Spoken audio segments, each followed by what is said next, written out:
তো ফাইনালি আমাদের ডান্ডা ডান সিজন 2 চলে আসছে। সিজন 1 আমি অলরেডি এক্সপ্লেন করে রাখছি, যারা দেখো নাই আগে তো ওইটা দেখে নাও। আর ভাই বাইরে বৃষ্টি হইতেছে, আর যেহেতু আমাদের টিনের ঘর, সো একটু নয়েজ হবে। আমি আশা করি এটা তোমাদের কোনো সমস্যা হবে না। তো আগের সিজনের লাস্টে আমরা দেখছিলাম মোমো আর অকারুণ জিজিদের ঘরে আসে ভূত তাড়ানোর জন্য, কিন্তু ওরা ঘরে কোনো ভূত খুঁজে পায় না, তাই মোমো যায় হট স্প্রিং এ গোসল করার জন্য। এদিকে অকারুণ আর জিজি ঘরের মধ্যে একটা সিক্রেট রুম খুঁজে পায়। অন্যদিকে মোমোর হট স্প্রিং এ কিছু অদ্ভুত লোক মোমোর দিকে আগাইতে শুরু করে, যেটা দেখে মোমো নিজের পাওয়ার ইউজ করবে, কিন্তু একটা লোক মোমোর হাত ধরে ফেলে আর ওকে পানির মধ্যে ডুবিয়ে দেয়। তখন হঠাৎ একটা পানির ধারা এসে লোকটার লাগে, ফলে লোকটা মোমোকে ছেড়ে দেয়। মোমো তাড়াতাড়ি এইখান থেকে পালানোর চেষ্টা করে, আর পিছনে থাকা ওই লোকগুলোর উপরে কাঠের টুকরো এসে পড়তে শুরু করে, যার ফলে লোকগুলো সেইখানে ফেসে যায়। কিন্তু একটা লোক মোমোর পা টেনে ধরে, তখন পুরো দেয়াল এসে ওই লোকটার উপরে পড়ে। এইসব কিছু আসলে টার্বোগ্রানি করতেছিল, যে এই হট স্প্রিং এ বসা ছিল। মোমো ওরে জিজ্ঞাসা করে ও এইখানে কিভাবে আসলো। টার্বো জানায় যে সেইকো যখন হট স্প্রিং এর কথা বলতেছিল তখন ও চুপ করে মোমোর ব্যাগের মধ্যে ঢুকে পড়ছিল। মোমো বলে এখন আমরা এই ভাঙা দেয়ালের কি করব। টার্বো বলে যে আরে দূর, এইভাবেই থাকতো, এমনিতেই এই জায়গা অনেক পুরনো হয়ে গেছে, সো কেউ কিছু বলবে না। তখনই টাউনের কিছু লোক এইখানে আসে আর জিজ্ঞাসা করে এই ভাঙাচোরা কে করছে। মোমো আর টার্বো দুইজনে লুকায় পড়ে, ফলে ওরা ভাবে যে এই লোকগুলো এই সব কিছু করছে। টাউনের লোক চিল্লাইতে শুরু করে আর বলে যে তোমরা কিতো ফ্যামিলি থেকে না। এটা শোনার সাথে সাথে সেই লোকগুলো এখান থেকে পালাইতে শুরু করে। মোমো টার্বোকে ধন্যবাদ জানায় ওকে বাঁচানোর জন্য। টার্বো বলে যে তোরে কে বাঁচাইছে, ওই সময় এটা একা একাই হয়ে গেছিল। মোমো বলে তুমি তো জিজিদের ঘর দেখছো তাই না, তোমার কি মনে হয় আমি তো সেইখানে কোনো ভূত দেখলাম না। টার্বো বলে ওই ঘর তো পুরো মানুষের রক্ত দিয়ে ভরা। অন্যদিকে অকারণ আর জিজি বুঝতে পারতেছিল না ওরা কি করবে, তাই ওরা মোমোর জন্য অপেক্ষা করতে থাকে। তখনই ঘরের কলিং বেল বাজে আর ওরা মনে করে মোমো আসছে, সো জিজি দৌড়ে গিয়ে দরজা খুলে, কিন্তু এরা তো ভূতের মতন দেখতে 5টা মহিলা ছিল।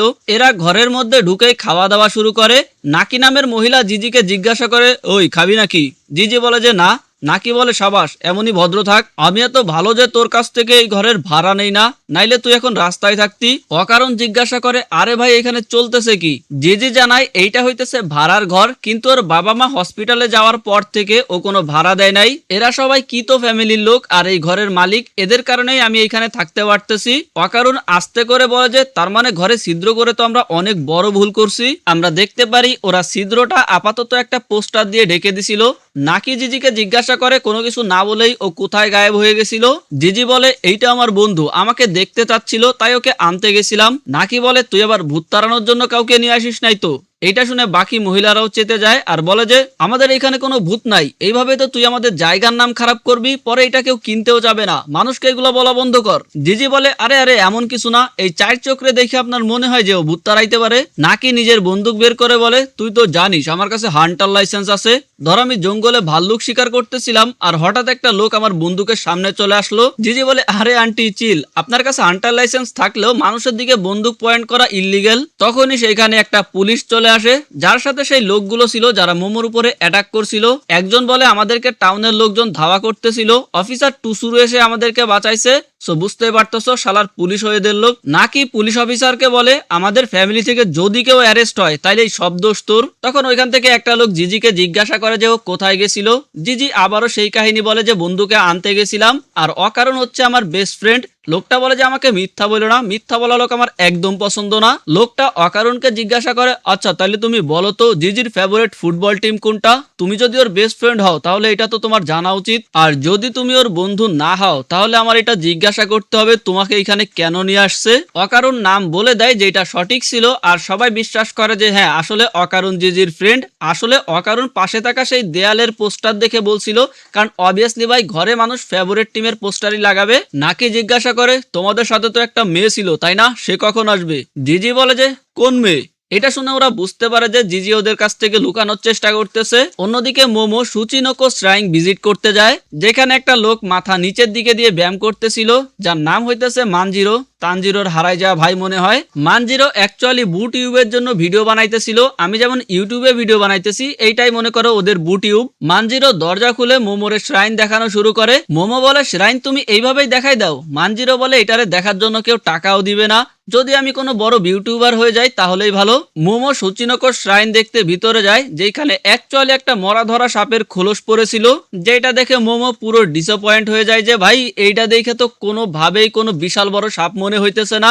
মানজিরো বলে ভাই যা আছে এইটাই, কিন্তু যদি লোককথা শুনো তাহলে এইখানে এক বড় সাপের পূজা করা হইতো আর মানুষ বিশ্বাস করতো সেই সাপ জ্বালামুখীর মধ্যে থাকে আর সেই সাপের যখন ক্ষুধা লাগবে তখন এই জ্বালামুখী ফেটে যাবে। ওই সময় গ্রামবাসী বাচ্চাদের বলি দিত এই বড় সাপের ক্ষুধা মিটানোর জন্য।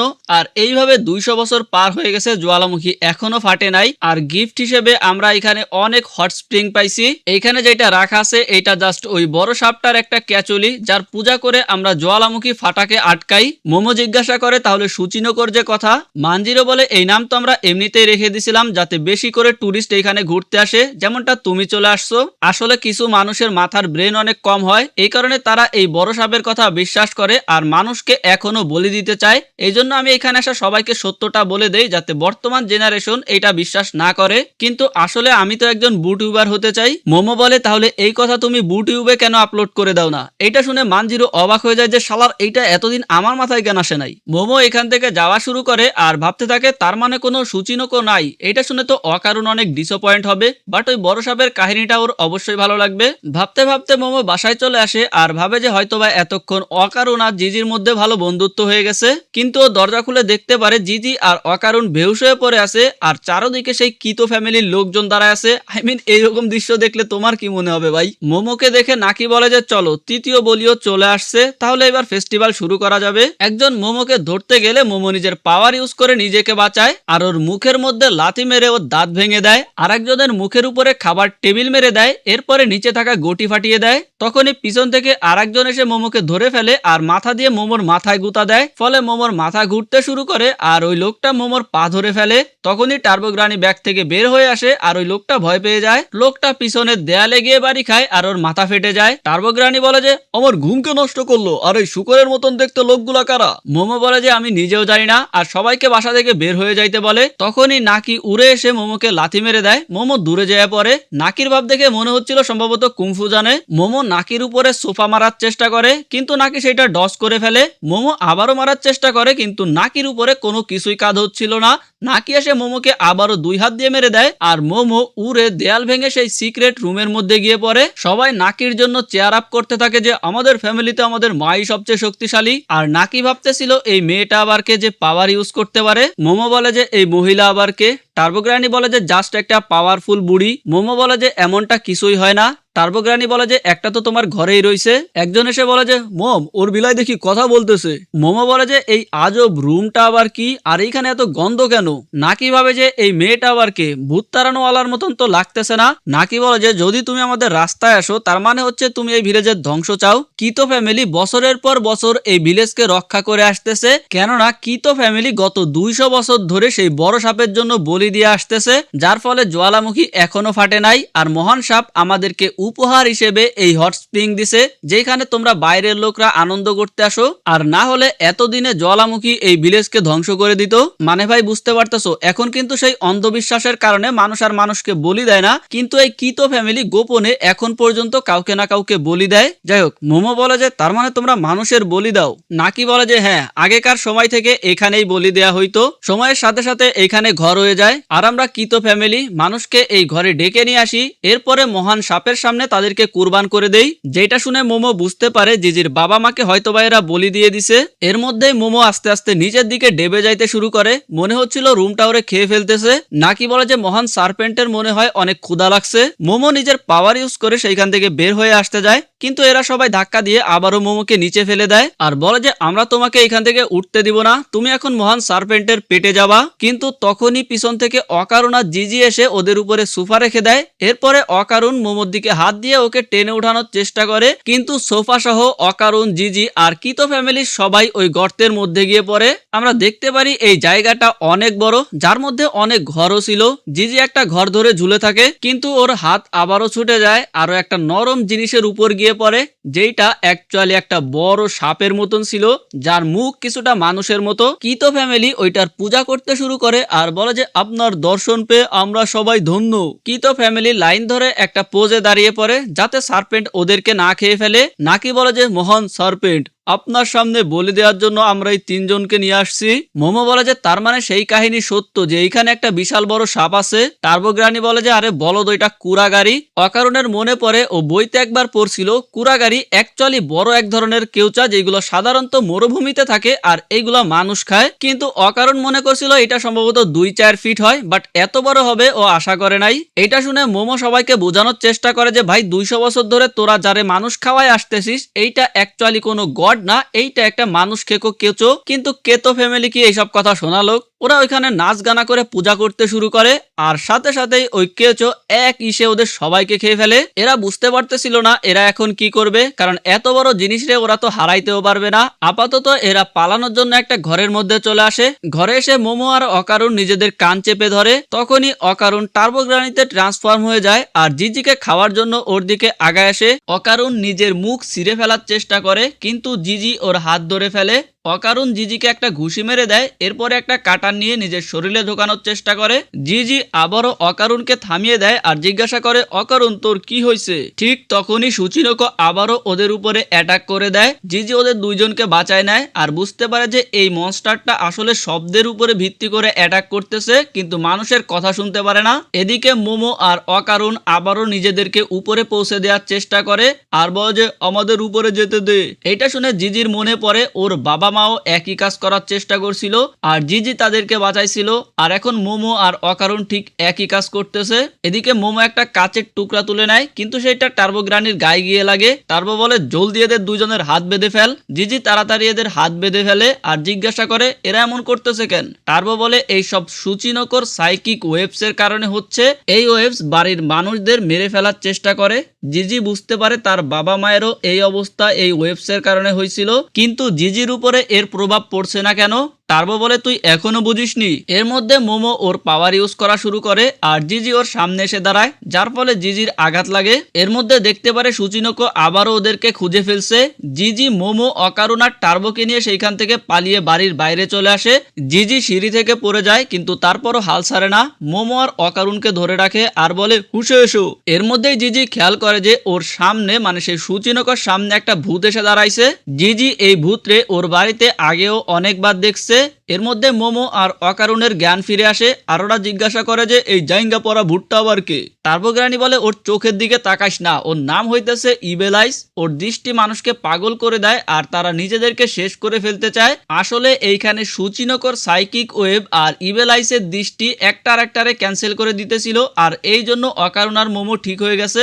মোমো অকারুণকে বলে সুচিনকর উপরে অ্যাটাক করতে। অকারুণ সাথে সাথে ট্রান্সফর্ম হয়ে যায় আর সুচিনকর উপরে অ্যাটাক করে দেয়। ও গুলির মতন সুচিনকর গলা কেটে বের হয়ে যায়, তবে সুচিনকর মাথা আবারও গজায় যায় আর সাথে সাথে ওদের উপরে অ্যাটাক করে দেয়। ওরা ওইখান থেকে পালাইতে শুরু করে কিন্তু জিজির সামনে ইবেলাইস চলে আসে আর জিজি ওর চোখের দিকে তাকিয়ে ফেলে আর আমরা ইবেলাইসের ব্যাক স্টোরি দেখতে পারি। আমরা একটা ছোট বাচ্চাকে দেখতে পারি যারে ঘরের মধ্যে বন্দি করে রাখা হয়েছে।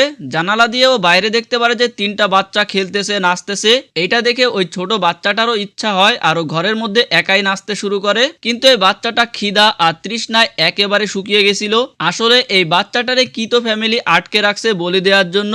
আমরা দেখতে পারি কিছুক্ষণ পরে ওকে সেই আগ্নেয়গিরির সামনে একেবারে পুড়িয়ে বলি দেওয়া হয়। বাচ্চাটা মনে মনে ভাবে আমি তো শুধু একটু অন্য বাচ্চাদের সঙ্গে খেলতে চেয়েছিলাম। পরের দিন সকালে এই বাচ্চাটার শরীর কাকেরা খাইতে শুরু করে, তবে বাচ্চাটা এখনো বেঁচে ছিল।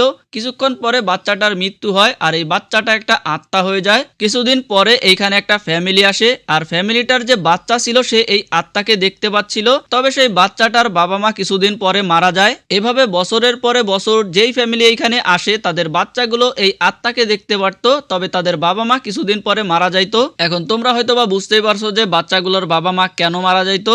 যাই হোক, একটা বাচ্চা ওর বাবা মারে বলে যে এইখানে একটা ভূত আছে, কিন্তু ওর বাবা মা সেটা বিশ্বাস করে না।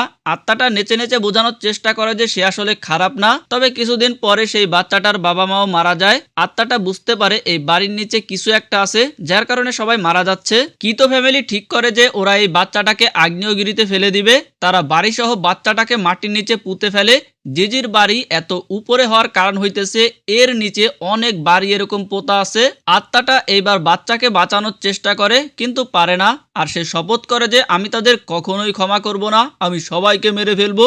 আর সাথে সাথে এই আত্মাটা ইভেলাইজ হয়ে যায়। কাহিনী প্রেজেন্ট টাইমে আসে, ইভেলাইজ জিজিকে জড়ায় ধরে, মোমো এটাকে সারানোর চেষ্টা করে কিন্তু জিজি বলে যে এই ভূত খারাপ না, এরেও আমাদের মতন কিতো ফ্যামিলি মেরে ফেলছিল।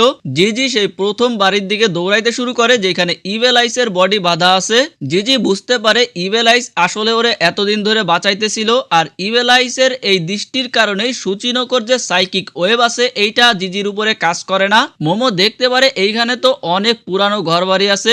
জিজি ফাইনালি সেই ঘরের সামনে পৌঁছায় যায় যার মধ্যে ইভেলাইজের বডি বাঁধা আছে। টার্বোগ্রানি বলে যে ওর কাছে যাইস না, ও একটা ভূত আর ওর উপরে বিশ্বাস করতে নাই। জিজি বলে যে ও একদম আমাদের মতন, আরো অনেক কষ্ট সহ্য করছে।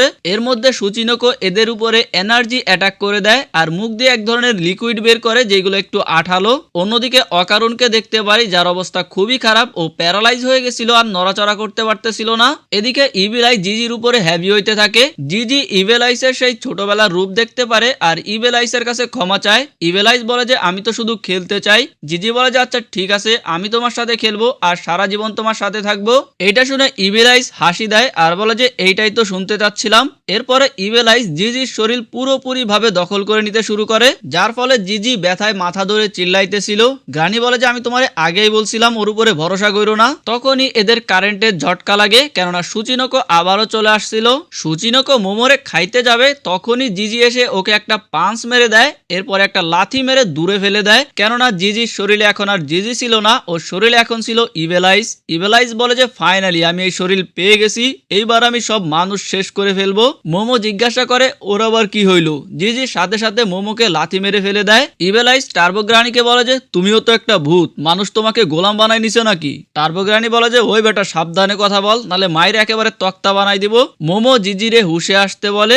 ইভেলাইজ বলে যে এই শরীর এখন আমার, আর আমি পুরো মানুষকে জাহান্নাম দেখাই দিব। এর মধ্যে সূচিনকো আবারও ওদের উপরে বিদ্যুতের মাধ্যমে অ্যাটাক করতে যায়। ইভেলাইজ সেইখানে একটা শিল্ড তৈরি করে ফেলে আর অ্যাটাক থেকে বেঁচে যায়। এরপর বলে যে এই ঘরের মধ্যে অনেক আত্মা বন্দী আছে, ও সেই আত্মাগুলো দিয়ে একটা বল তৈরি করে আর ওইটার মাধ্যমে সূচিনকোর উপরে অ্যাটাক করতে থাকে। মার খেয়ে সূচিনকো তাড়াতাড়ি গর্ত করে এখান থেকে পালায় যায়। মোমো বলে ইভেলাইজ জিজিরাই কেন পছন্দ করলো। টার্বো বলে যে কারণ জিজি হচ্ছে লাখের মধ্যে একটা, তোমার দাদিও তো বলছে যে জিজি অনেক স্পেশাল, আসলে জিজির মধ্যে অনেক স্পিরিচুয়াল পাওয়ার আছে। টার্বো বলে যে আমি হইলে আমিও জিজিরেই ধরতাম। মোমো বলে যে কিন্তু ও তো ছোটবেলায় এরকম ছিল না। টার্বোগ্রানি বলে যে এক একজনের পাওয়ার এক এক সময় আনলক হয়, তোমার পাওয়ারও তো কিছুদিন আগেই আনলক হয়েছে। এর মধ্যেই ইভেলাইজ মোমোর উপরে সেই বল দিয়ে অ্যাটাক করে দেয়। মোমো নিজের পাওয়ার ইউজ করে সেটা ঠেকাই তো দেয়, কিন্তু ইভেলাইজ আবারও মোমোর উপরে অ্যাটাক করে দেয়। এরপর ইভেলাইজ আবারও সেই বলটা মোমোর মুখের উপরে মারতে যায়, কিন্তু তখনই সেখানে অকারণ চলে আসে আর মাঝখানে নিজের ঠ্যাং ঢুকায় দেয় আর বলে যে তোর সাহস কি করে হইলো, শালার পুত তোর খবর আছে। এরপরে অকারণ ওইখান থেকে মোমোকে নিয়ে পালাইতে শুরু করে। ইভেলাইজ অকারণকে বলে যে তুমি নিজেও তো একটা ভূত, তারপরও মানুষের সঙ্গ দিতেছো। অকারণ বলে এখন তো আমি চলে যাচ্ছি, বাট তোরে আমি ছাড়বো না। ইভেলাইজ আবারও এদের উপরে অ্যাটাক করতে শুরু করে আর অকারণ মোমোকে নিয়ে উপরের দিকে যাচ্ছিল। মোমো আর অকারণ নিজেদের পাওয়ার ইউজ করে ইভেলাইজের বল থেকে বাঁচতেছিল।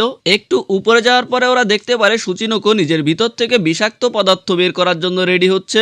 সো এদেরকে এখান থেকে তাড়াতাড়ি বের হয়ে যাইতে হবে, কিন্তু ওরা যেখান দিয়ে বের হবে সেই জায়গাটা তো অনেক উপরে। মোমো জিজ্ঞাসা করে সূচিনকোর কোনো দুর্বলতা আছে কিনা। অকারণ যেহেতু বই পড়ছিল, সো অকারণ বলে যে এরা সবসময় যেহেতু মাটির নিচে থাকে তাই এদের দুর্বলতা সম্ভবত সূর্যের আলো। মোমো বলে কিন্তু এত বড় একটা জানোয়াররে আমরা এখান থেকে বের করব কি করে, আর জিজিকেও তো ঠিক করতে হবে। অকারণ বলে যে এইখান থেকে যদি কেউ বের হইতে পারে সেটা একমাত্র মোমো। মোমো এদেরকে ছেড়ে যাইতে চাচ্ছিল না, কিন্তু অকারণ ওরে বুঝায় যে দেখো তুমি যদি উপরে যাও সেইখান থেকে হয়তোবা রশি ফালাইলে আমরা এখান থেকে বের হইতে পারবো, আর এতক্ষণে আমি জিজিকেও সামলাই নিব। মোমো অকারণের হাত ধরে আর প্রমিস করে যে ও এদেরকে অবশ্যই বাঁচাই নিবে। এরপরে অকারণ টার্বোতে ট্রান্সফর্ম হয়ে যায় আর নিজের পায়ের উপরে একটা সোফা রেখে সেইখানে মোমোকে বসায়। অ্যাকচুয়ালি এইখানেও পা দিয়ে মোমোকে উপরের দিকে ধাক্কা দিবে। সো প্রথমে অকারণ মোমোকে পা দিয়ে উপরের দিকে জোরে ধাক্কা দেয়। এরপর মোমো নিজের পাওয়ার ইউজ করে আরো কিছুটা উপরে উঠে যায়। এরপর আবারও পাওয়ার ইউজ করে উপরের দেয়াল ধরে ফেলে এন্ড ফাইনালি মোমো এখান থেকে বের হয়ে আসে। এর মধ্যে অকারণের সামনে ইভেলাইজ চলে আসে। ইভেলাইজ বলে যে তুই সবার আগে মরবি। অকারণ বলে যে আমি তোরে বলছিলাম না তোরে আমি ছাড়বো না। উপরে মোমো রশি খোঁজার চেষ্টা করতেছিল, তবে সেইখানে কোনো রশি পায় না। এরপরেও পর্দা ছিঁড়ে সেইটা দিয়ে রশি বানানোর চেষ্টা করে, তবে সেইটা অনেক ছোট ছিল। মোমো অন্য কোনো রাস্তা খোঁজার চেষ্টা করে, কিন্তু কি করবে বুঝতে পারতেছিল না। তখনই ওর ছোটবেলার একটা কথা মনে পড়ে, যেটা ওরে জিজি বলছিল। মোমো নিজের মোবাইল বের করতে যায় সাহায্য চাওয়ার জন্য, কিন্তু দেখতে পারে ওর মোবাইল হয়তোবা কোথাও পড়ে গেছে। এরপরে মোমো পুরো ঘরেই আগুন লাগাই দেয় যাতে মানুষ নোটিস করে এবং বাইরে এসে চিল্লাইতে শুরু করে সাহায্যের জন্য। নিচের দিকে অকারণ আর ইভেল আইসের মধ্যে ফাইট চলতেছিল। ইভেল আইস নিজের বল দিয়ে অকারণকে হিট করার চেষ্টা করতেছিল। এখানে কিন্তু দুইজনই অনেক পাওয়ারফুল, তবে আমরা দেখতে পারি অকারণ ইভেল আইসের সাথে পারতেছিল না। ইভেল আইস বলে যে ইঁদুরের মতন পালানো বন্ধ করো, তবে এটা আমার খেলতে ভালোই লাগতেছে। এর মধ্যে ইভেল আইস খেয়াল করে যে ও নাক দিয়ে রক্ত আসতেছে, আর এইটা হইতেছিল সূচিনকর পয়জনের কারণে, কারণ উপরে সূচিনক পয়জন ছাড়তেছিল। ইভেল আইস বলে যে আমাকে এইবার এই খেলা শেষ করতে হবে। এইটা বলে ইভেল আইস ওই বলটার মধ্যে অকারণকে বন্দি করে ফেলে, আর ওই বলটারে একটা ঘরের মতন বানায় ফেলে, যেখান থেকে অকারণ আর কখনোই বের হইতে পারবে না। এরপর ইভেল আইস নিজেও সেই ঘরটার মধ্যে ঢুকে যায় আর অকারণকে মারতে শুরু করে, আর বলে যে আমি ওই মোমোর সাথেও এইটাই করব, না ওরে তো আরো বেশি মারবো। অকারণ ওর মুখ ধরে ফেলে আর বলে যে তিনটা জিনিস তোমার করা উচিত হয় নাই। প্রথম, তুমি মোমোরে আঘাত দিছো। দ্বিতীয়, তুমি আমার বন্ধুর শরীর দখল করছো। আমার বন্ধুকে ফিরাই দাও। এইটা বলে অকারণ নিজের পা ইউজ করে নিচের দিক থেকে উপরের দিকে ইভেল আইসকে ঘুষি মারতে শুরু করে, আর ঘুষি মারতে মারতে দেয়ালের সাথে মিশাই ফেলে, যার ফলে ওই ঘরের যে উপরের সাইড আছে ওইটাতে ফাটল ধরে যায়, আর লাস্ট ইটে একেবারে ওইটা ভেঙে বের হয়ে যায়। সাথে সাথে ইভেল আইস বেহুশ হয়ে যায়, যার ফলে ওই ঘরটাও একেবারে ধ্বংস হয়ে যায়। অকারণ বলে যে আর তৃতীয় জিনিস যেটা তোমার করা উচিত হয় নাই, সেটা হচ্ছে আমারে রাগানো। তবে অকারণও ক্লান্ত হয়ে গেছিল, আর এইখান থেকে কিভাবে বের হবে সেইটা ভাবতেছিল।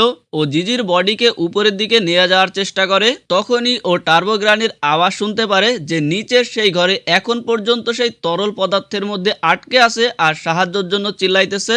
অকারণ এইখানে টার্বোগ্রানিকে বাঁচাইতে আসে, কিন্তু নিজেও সেইখানে পড়ে যায়। এরপরে দুইজনই ওইখানে আটকে চিল্লাইতে শুরু করে। টার্বো বলে যে নিজের পাওয়ার ইউজ করো মাথা মোটা। অকারণ বলে যে আমি অলরেডি দুইবার নিজের ফুল পাওয়ার ইউজ করে ফেলছি, আমি আর ট্রান্সফর্ম হইতে পারবো না। এরপরে দুইজনে চিল্লায় মোমোর কাছে সাহায্য চাইতে শুরু করে। এদিকে বাইরে আমরা দেখতে পারি আগুন নিভানোর জন্য অলরেডি ফায়ার সার্ভিস চলে আসছিল, আর দুইটা পুলিশ মোমোকে জিজ্ঞাসাবাদ করতেছিল যে এই আগুন তুমি লাগাইছো। মোমো ওদেরকে অনেক বোঝানোর চেষ্টা করে, বাট পুলিশরা তো অবভিয়াসলি এইসব কথা বিশ্বাস করবে না, সো ওরা মোমোরেই অ্যারেস্ট করে নেয়। মোমো দেখতে পারে যে সূর্য প্রায় ডুবে যাচ্ছে। মোমো চিল্লায় বলে যে পানি ঘরের মধ্যে না দিয়ে নিচে দাও, কিন্তু ওর কথা তো কেউই শুনতেছিল না। ওরা মোমোকে নিয়ে যাচ্ছিল, ঠিক তখনই সবাই মনস্টারের আওয়াজ শুনতে পায়। সম্পূর্ণ জায়গা কাঁপতে শুরু করে, আর দেখতে দেখতে সেই সুচিনকও বাইরে বের হয়ে আসে, যারে দেখে সবাই এখান থেকে পালাইতে শুরু করে। মোমো বলে যে ফাইনালি ওর প্ল্যান কাজ করছে, আর সুচিনকও নিজে থেকেই বাইরে বের হয়ে আসছে। ছোটবেলায় জিজি মোমোরে বলছিল যে কেউচাগুলা কেন বাইরে বের হয়ে আসে। কেউচাগুলা সাধারণত নিজের শরীরের মাধ্যমে শ্বাস নেয়, কিন্তু বৃষ্টির সময় যখন মাটির নিচে পানি ভরে যায় তখন এই কেউচাগুলা শ্বাস নিতে পারে না, আর এই জন্য ওরা বৃষ্টির সময় বাইরে বের হয়ে আসে। কিন্তু গরমের সময় এরা শুকায় যায়। এখানেও সেটাই হয়। সুচিনকও রোদের আলো সহ্য করতে পারতেছিল না, আরো ঘরের পিছনে লুকানোর চেষ্টা করে। মোমো নিজের পাওয়ার ইউজ করে একটা ট্রাক উঠায় ওইদিকে মারে, যার ফলে দেয়াল ভেঙে সেইটা সুচিনকর গিয়ে লাগে, আর ওইখানে সম্পূর্ণ রোদ চলে আসে, যার ফলে সুচিনকও শুকাইতে শুরু করে। কিছুক্ষণের মধ্যেই সম্পূর্ণ শরীর শুকায় যায়। মোমো এটা চেক করতে যায় যে পুরোপুরি মরছে কিনা, কিন্তু তখনই ওর পেটের ভিতরে কিছু একটা হইতে শুরু করে, আর তখনই সুচিনকও বমি করে দেয়, যার ফলে ওর ভিতরে থাকা কিতো ফ্যামিলির মেম্বাররা বের হয়ে আসে, যারা এখন পর্যন্ত জীবিত ছিল। ওই বুড়ো মহিলাটা মোমোরে চিল্লানো শুরু করে যে তুমি আমাদের মহান সার্ভেন্টকে মেরে ফেলছো। মোমো বলে যে আরে মাথা মোটা বুড়ি, ও তোরে খেয়ে ফেলছিল। কিন্তু যাই হোক, মোমোর কাছে সময় নাই, ওর অকারণ আর জিজিকে বাঁচাইতে হবে। ঠিক তখনই মাটি আবারও কাঁপা শুরু করে, আর পুরো শহরে ভূমিকম্প চলে আসে, কেননা সেই জ্বালামুখী ফাটা শুরু করছিল। বুড়িটা চিল্লানো শুরু করে এই সব কিছু তোমার জন্য হচ্ছে। পুরো শহরে সাইরেন বাজা শুরু করে, আর সবাইকে শহর খালি করতে বলা হয়। নাকি মোমোকে বলে যে এই জন্যই আমরা মহান সার্পেন্টের উদ্দেশ্যে বলি চড়াইতাম, যাতে এই দাবানলের হাত থেকে গ্রামকে বাঁচাইতে পারি। এখন তুমি সবকিছু শেষ করে দিছো, এই দায়ভার তোমার।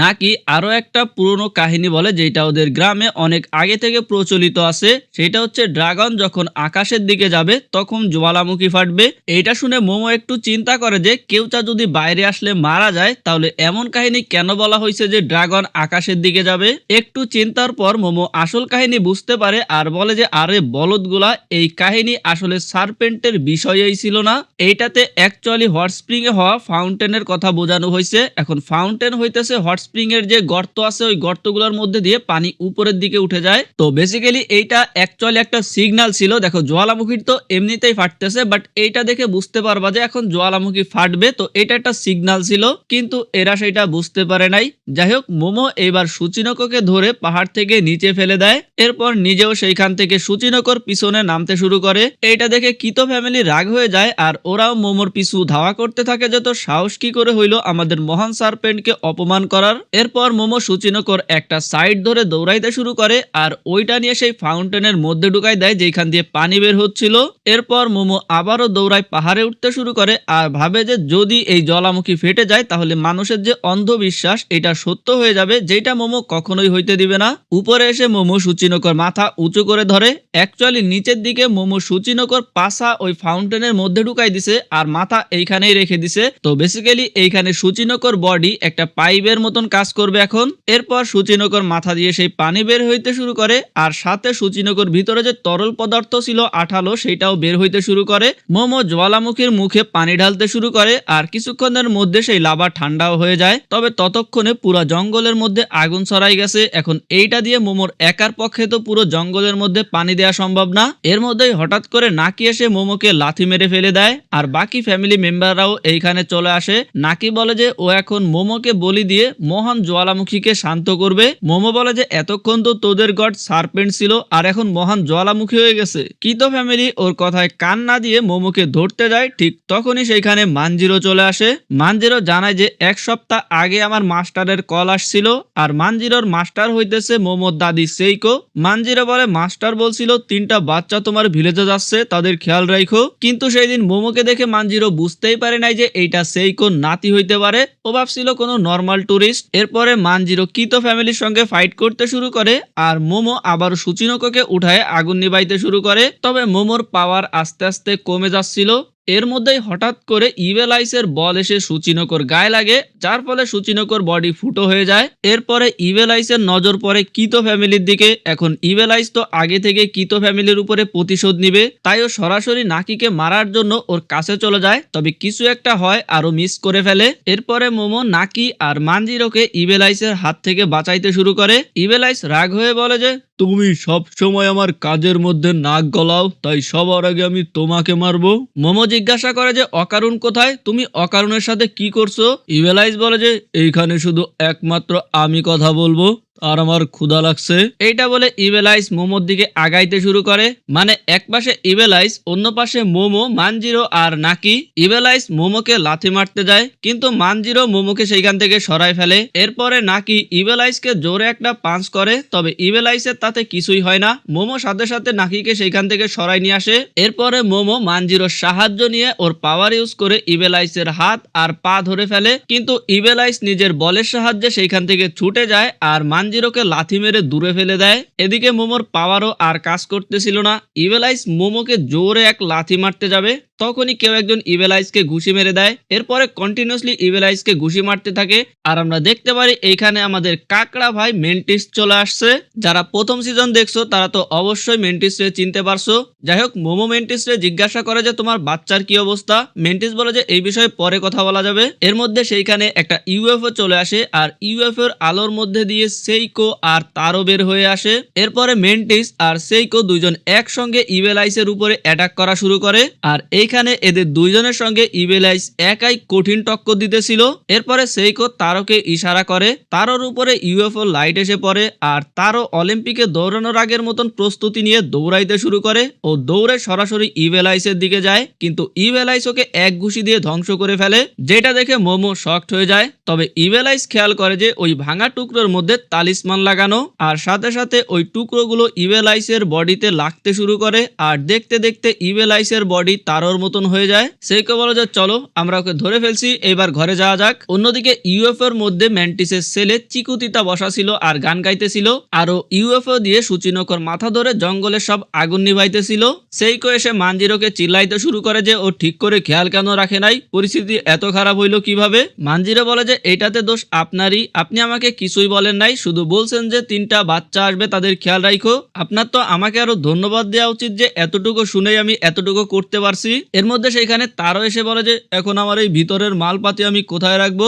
সেইকো বলে যে কোনো বাজারের ব্যাগের মধ্যে নিয়ে নাও। এরপরে মোমোকে জিজ্ঞাসা করে যে ওই চশমা পরা আর বিড়ালের কি অবস্থা। তারও বলে যে মোমো তো এইখানে নাই। আমরা দেখতে পারি মোমো আর মেন্টিস দুজনে দৌড়াইয়ে ওই ঘরের দিকে যাইতেছিল, কারণ সেইখানে অকারণ বন্দি আছে। মোমোর পাওয়ার তো কাজ করতেছিল না, তাই মেন্টিস ঘুষি দিয়ে ঘরের উপরের সব ময়লা পরিষ্কার করে ফেলে। মোমো দেখতে পারে যে ওই পুরা গর্ত তো লাভা দিয়ে পরিপূর্ণ হয়ে গেছে, মানে এতক্ষণে অকারণ সেইখানে পুড়ে কয়লা হয়ে গেছে। এইটা দেখে মোমো পুরো শকড হয়ে যায় আর মানতেই পারতেছিল না যে অকারণ মারা গেছে। ও চিকুতিতাকে বলে যে এই গর্তের মধ্যে পানি দাও, আমি এই গর্তের ভিতরে নামবো। মেন্টিস বলে যে এইটা সম্ভব না, এর ভিতরে নামলে তুমিও মারা যাবা। মোমো বলে যে না, আমার যাইতেই হবে, অকারণ হয়তোবা আমার জন্য অপেক্ষা করতেছে, আমি ওকে প্রমিস করছি যে আমি আসবো। উপর থেকে চিকুতিতা বলে যে ও এটার মধ্যে পানি দিবে না, কারণ মোমোর এখানে নামার কোনো প্রয়োজন নাই। মোমো কোনো কথা না শুনে এই গর্তের মধ্যে নামতে যায়, কিন্তু মেন্টিস ওকে ধরে রাখে। আর তখনই দেখতে পারে যে চিকু ওই পুরো লাভা ধরে বাইরে বের করে নিয়ে আসছে। এরপরে ওইটার উপরে পানি দিয়ে ঠান্ডা করে ফেলে। মোমো তাড়াতাড়ি দৌড়ে গিয়ে ওইটারে খুলে আর দেখতে পারে যে ভিতরে অকারণ আর টার্বোগ্রানি দুইজনেই ভালো আছে। অকারণ বলে যে আমি জানতাম তুমি অবশ্যই আমাকে বাঁচাইতে আসবা। টার্বোগ্রানি মোমোর উপরে চিল্লাইতে শুরু করে যে এত দেরি কেন হইলো, এতক্ষণ কোথায় ছিলা। মোমো বলে যে ও তো টার্বোগ্রানির কথা ভুলেই গেছিল।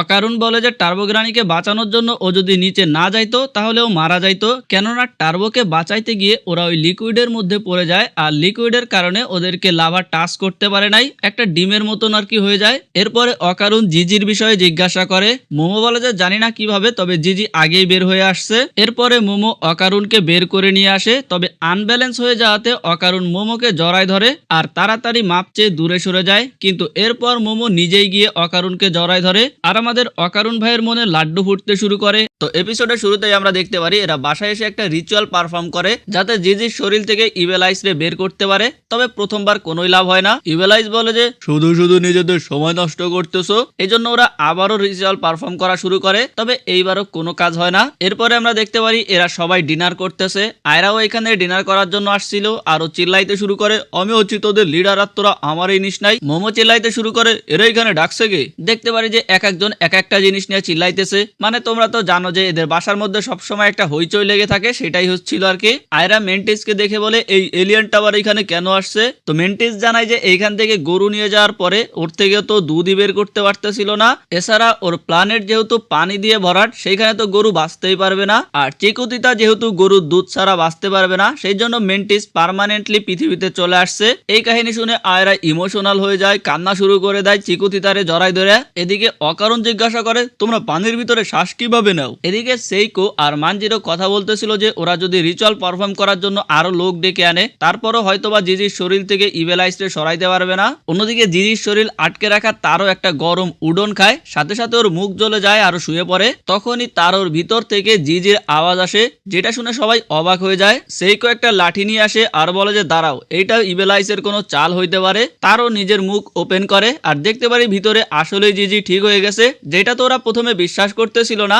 কিন্তু জিজি যেরকম ভাবে কথা বলে, ও আন্টি আপনি তো আগের মতোই সুন্দর লাগতেছেন, এইসব কথা শুনে বুঝতে পারে যে এটা আসলেই জিজি, ওর মতন হারামি ছাড়া এটা আর কেউ বলবে না। এরপরে সেইকো এক গ্লাস ঠান্ডা পানি জিজির মুখে মেরে দেয়, সাথে সাথে ও আবারও ইভেল আইসে ট্রান্সফর্ম হয়ে যায় আর বলে যে আমি সবাইকে মেরে ফেলবো। এরপরে সেইকো টার্বো যে গরম স্যুপ খাইতেছিল সেইখান থেকে স্যুপ নিয়ে জিজির মুখে মেরে দেয়, সাথে সাথে জিজি আবারও ঠিক হয়ে যায়। এরপর সেইকো সবাইরে বুঝাই বলে যে তার মানে জিজির উপরে ঠান্ডা পানি পড়লে ও ইভেল আইস হয়ে যায় আর গরম পানি পড়লে আবারও জিজি হয়ে যায়। এরপরে মোমো জিজির মাথা থেকে তারোকে সরাই ফেলে, তবে সম্পূর্ণ বডি এখনো তারও আটকায় রাখছিল। এরপরে সেইকো বলে যে এটা আমার রেসপন্সিবিলিটি ছিল যে আমি তোমাদের খেয়াল রাখি, আমি যদি জানতাম যে ওই জায়গায় ইভেল আইস আছে তাহলে আমি তোমাদের কাউকেই সেইখানে যাইতে দিতাম না। আর এই জন্য সেইকো জিজি সহ সবার কাছে ক্ষমা চায়। টার্বোগ্রানি বলে যে তোমাদের সত্যি মনে হয় তোমরা ইভেল আইসকে কন্ট্রোল করতে পারবা? ইভেল আইস একটা মাউন্টেন স্পিরিট যার পাওয়ার গড লেভেলের, ও যদি কোনো নর্মাল মানুষের পজেস করতো তাহলে ওই ইভেল আইসের পাওয়ার সহ্যই করতে পারতো না। আর আর এই জন্য ইভেল আইস নিজের ভেসেল হিসেবে জিজিরে চয়েস করছে, কারণ জিজির স্পিরিচুয়াল পাওয়ার অনেক বেশি। এছাড়া ইভেল আইস এখন একটা বাচ্চার মতন, আর সময়ের সাথে সাথে ও বড় হবে আর ওর পাওয়ারও বাড়তে থাকবে। সেই বলে যে এখন থেকে কেউ না কেউ সবসময় জিজির উপরে নজর রাখবে, আর মানজিরোকে সবসময় ওর উপরে নজর রাখতে বলে। আর জিজিকে বলে যে যতদিন পর্যন্ত না আমরা ইভেল আইসরে মারতে পারতেছি তুমি এই শহরের বাইরে যাবে না, কারণ অবভিয়াসলি গাইস তোমরা জানো যে এই শহরের বাইরে সেইকোর পাওয়ার কমে যায়। আর সবাইকে সাথে গরম পানির বোতল রাখতে বলে, যাতে জিজিকে যে কোনো সময় মুখে মেরে ওরা শান্ত করতে পারে। আর এইখানে মোমো ভাই লিটারালি প্র্যাকটিস করতেছিল যে কিভাবে জিজির মুখে মারবে। যাই হোক সেইকো জিজিরেও সাবধান থাকতে বলে, হাত ধোয়া গোসল করা থেকে শুরু করে এভরিথিং, বৃষ্টির পানি মানে যাই হোক না কেন সব পানি থেকে জিজি যাতে সাবধান থাকে, কেননা ওর শরীরে যদি একটু ঠান্ডা পানি পড়ে তাহলে ও ইভেলাইজ হয়ে যাবে। এরপরে মেন্টিস এখান থেকে যাওয়া শুরু করে। তো মোমো জিজ্ঞাসা করে যে ও এখন কোথায় যাবে, যেটাতে মেন্টিস জানায় যে ও পাশেরই একটা ডেইরি ফার্মে কাজ করবে, যেটা সেইকো ওর জন্য ব্যবস্থা করে দিছে। অন্যদিকে আয়রা তো সেই সময় থেকেই মেন্টিসের বাচ্চার সঙ্গে খেলাইতেছিল। অকারণ এক্সাইটেড হয়ে জিজ্ঞাসা করে, তোমাদের ইউএফও কি দিয়ে চলে, পেট্রোল নাকি ডিজেল? যেটাতে মেন্টিস কিছু তো একটা বলে যেটা কেউই বুঝতে পারে না। মোমো জিজ্ঞাসা করে যে আচ্ছা তোমার আসল নাম কি? মেন্টিস বলে যে পিনি বিনি। ওরা ভাবে যে ভাই এর থেকে মেন্টিসই ঠিক আছে। এরপরে মেন্টিস এখান থেকে ইউএফএ নিয়ে উড়াল দেয়, আবারও ফিরে এসে পাশেই একটা জায়গা ল্যান্ড করে। পরদিন এরা সবাই গাড়িতে করে হসপিটালে যাচ্ছিল, যেখানে অ্যাকচুয়ালি জিজির বাবা মা ভর্তি আছে। সেইকো জিজ্ঞাসা করে ওরা গরম পানির বোতল সাথে আনছে কিনা। মোমো আর অকারণ দেখায় যে হ্যাঁ ওরা আনছে। দেন অকারণ আর মোমোর মধ্যে একটা রোমান্টিক মোমেন্ট তৈরি হয়। অকারণের হাতের উপরে মোমো হালকা করে হাত দেয়, অকারণ সাথে সাথে হাত সরাই ফেলে আর সরি বলে, কিন্তু মোমোরে আবারও হাত রাখতে বলে। এরপর আস্তে আস্তে করে হাত ধরে হাতের উপরে হাত দেয়। আই মিন যে রোমান্টিক লাইফ তুমি জীবনে পাবা না, বাদ দাও এগুলা। কেন জানি আমার যে লাশ লাগতেছে ভাই, না মানে রোমান্টিক হচ্ছিল ওরা, আমার মনে হচ্ছিল যে কেউ আমার বউ নিয়ে বাইকে যাইতেছে। এর মধ্যে জিজি চিল্লা উঠে, তারাও আমার কথা শুনতেছে না, আমি আমার মতন করে বডি নাড়াইতে পারতেছি না। এরপরে মোমো বলে যে জিজির বাবা মায়ের জন্য গিফট নিয়ে গেলে ভালো হবে, আর ও আশা করে যে তারা যাতে তাড়াতাড়ি সুস্থ হয়ে যায়। কিন্তু জিজি এমন ভাব ধরে যে ওর বাবা মাকে নিয়ে ওর একটুও চিন্তা নাই। কিন্তু হসপিটালে যাওয়ার পরে জিজি কান্না করে দেয়। মোমো তাররে বলে যে জিজি কেমন সোজা হয়ে দাঁড়ায় আছে, একটু হাত উঁচু করো। কিন্তু তারও তো জিজির বডিরে অন্যরকম ভাবে নাড়াইতেছিল। পাশেই দেখতে পারি যে নিউজ চলতেছে, জ্বালামুখী ফাটাতে কোনো মানুষের মৃত্যু হয় নাই, আর জঙ্গলের আগুনও নিভাই ফেলা হয়েছে। এছাড়া কিতো ফ্যামিলির যারা সদস্য আছে তাদেরকেও গ্রেফতার করা হয়েছে, শুধুমাত্র নাকিকে খুঁজে পাওয়া যাচ্ছে না। আমরা দেখতে পারি নাকি ওই জঙ্গলের মধ্যে পলায় আছে। এরপরে ও সেইখান থেকে আরো জঙ্গলের ভিতরে চলে আসে, আর রাগে বলে যে আমি 200 বছর লাগাই দিছি ওরে বড় করতে। নাকি অনেক রাগ হয়ে যায় আর একটা গাছ উঠায় ফেলে। এরপরে নাকি রাগে নিজের শরীর থেকে খোলস খুলে ফেলতে শুরু করে, আর আমরা দেখতে পারি এই 200 বছর ধরে নাকি একটা মানুষের রূপ ধরেছিল, আসলে নাকি একটা মনস্টার। এরপর নাকি বলে যে আমি তোমাকে ছাড়বো না মোমো, তুমি মাটির নিচে থাকা সব মনস্টারকে নিজের শত্রু বানাই নিছো। পরদিন সকালে অকারণ আর মোমো একসাথে স্কুলে যাচ্ছিল। অকারণ জিজির বিষয়ে জিজ্ঞাসা করে। মোমো বলে যে হয়তোবা হায়াশি রিচুয়াল করে ওরে ঠিক করা যাবে, কিন্তু হায়াশি রিচুয়াল একটা স্পেশাল রিচুয়াল, যেটা করার জন্য কেউ রাজি হইতেছে না। অকারণ বলে যে তার মানে যদি তার ওর সিল নষ্ট হয়ে যায় তাহলে আমাদেরকে আবার ওই বেলাইসের সাথে ফাইট করতে হবে। মোমো বলে যে হয়তোবা হ্যাঁ। এরপর মোমো অকারুনকে বলে যে আচ্ছা তোমার কাছে একটা কথা জিজ্ঞাসা করতে চাই। ঠিক তখন এখানে মোমোর 2 বান্ধবী চলে আসে, আর আমাদের মোমো কথাটা জিজ্ঞাসা করতে পারে না। তবে মোমো ওর বান্ধবীদের দেখে অনেক খুশি হয়। মিকো ফোনে দেখায় বলে যে জিজির গ্রামের পাশে একটা জ্বালামুখী ফাটছে, আর সেইখানে একটা ইউএফও দেখা গেছে। মোমো এমন ভাব ধরে যে ওরা এই বিষয়ে কিছুই জানে না। যাই হোক এরা সবাই স্কুলে চলে আসে। অন্যদিকে আমরা দেখতে পারি আয়রা যখন নিজের ক্লাসে আসে তখন আয়রার সঙ্গে কেউ কথা বলতেছিল না, কারণ এরা সবাই এখন আয়রাকে হিট করা শুরু করছে। আয়রা বুঝতে পারে ও যে মোমোর নামে মিথ্যা দুর্নাম ছড়াইছিল, এটা জানার পরে কেউ আর ওরে পছন্দ করতেছে না। তখনই সেইখানে মোমো চলে আসে আর আয়রাকে ধাক্কা দিয়ে ওকে টেনে এখান থেকে নিয়ে যায়, যেটা দেখে ক্লাসের সবাই অবাক হয়ে যায়। অন্যদিকে আয়রা মোমোর উপরে চিল্লাইতে শুরু করে যে তুমি ক্লাসের সবার সামনে আমাকে এইভাবে নিয়ে আসলা, তোমার আমার এমনিতেই পছন্দ হয় না, তোমার জন্যই আমার পপুলারিটি নষ্ট হয়েছে। কিন্তু অকারুন তোমার সাথে কথা বলতে আমার অনেক ভালো লাগে। মোমো বলে যে অকারুন আয়রা তোমরা কি দুইজনে আজকে রাতে আমার সাথে আমার বাসায় থাকতে পারবা, যাতে আমরা সবাই মিলে জিজির উপরে নজর রাখতে পারি।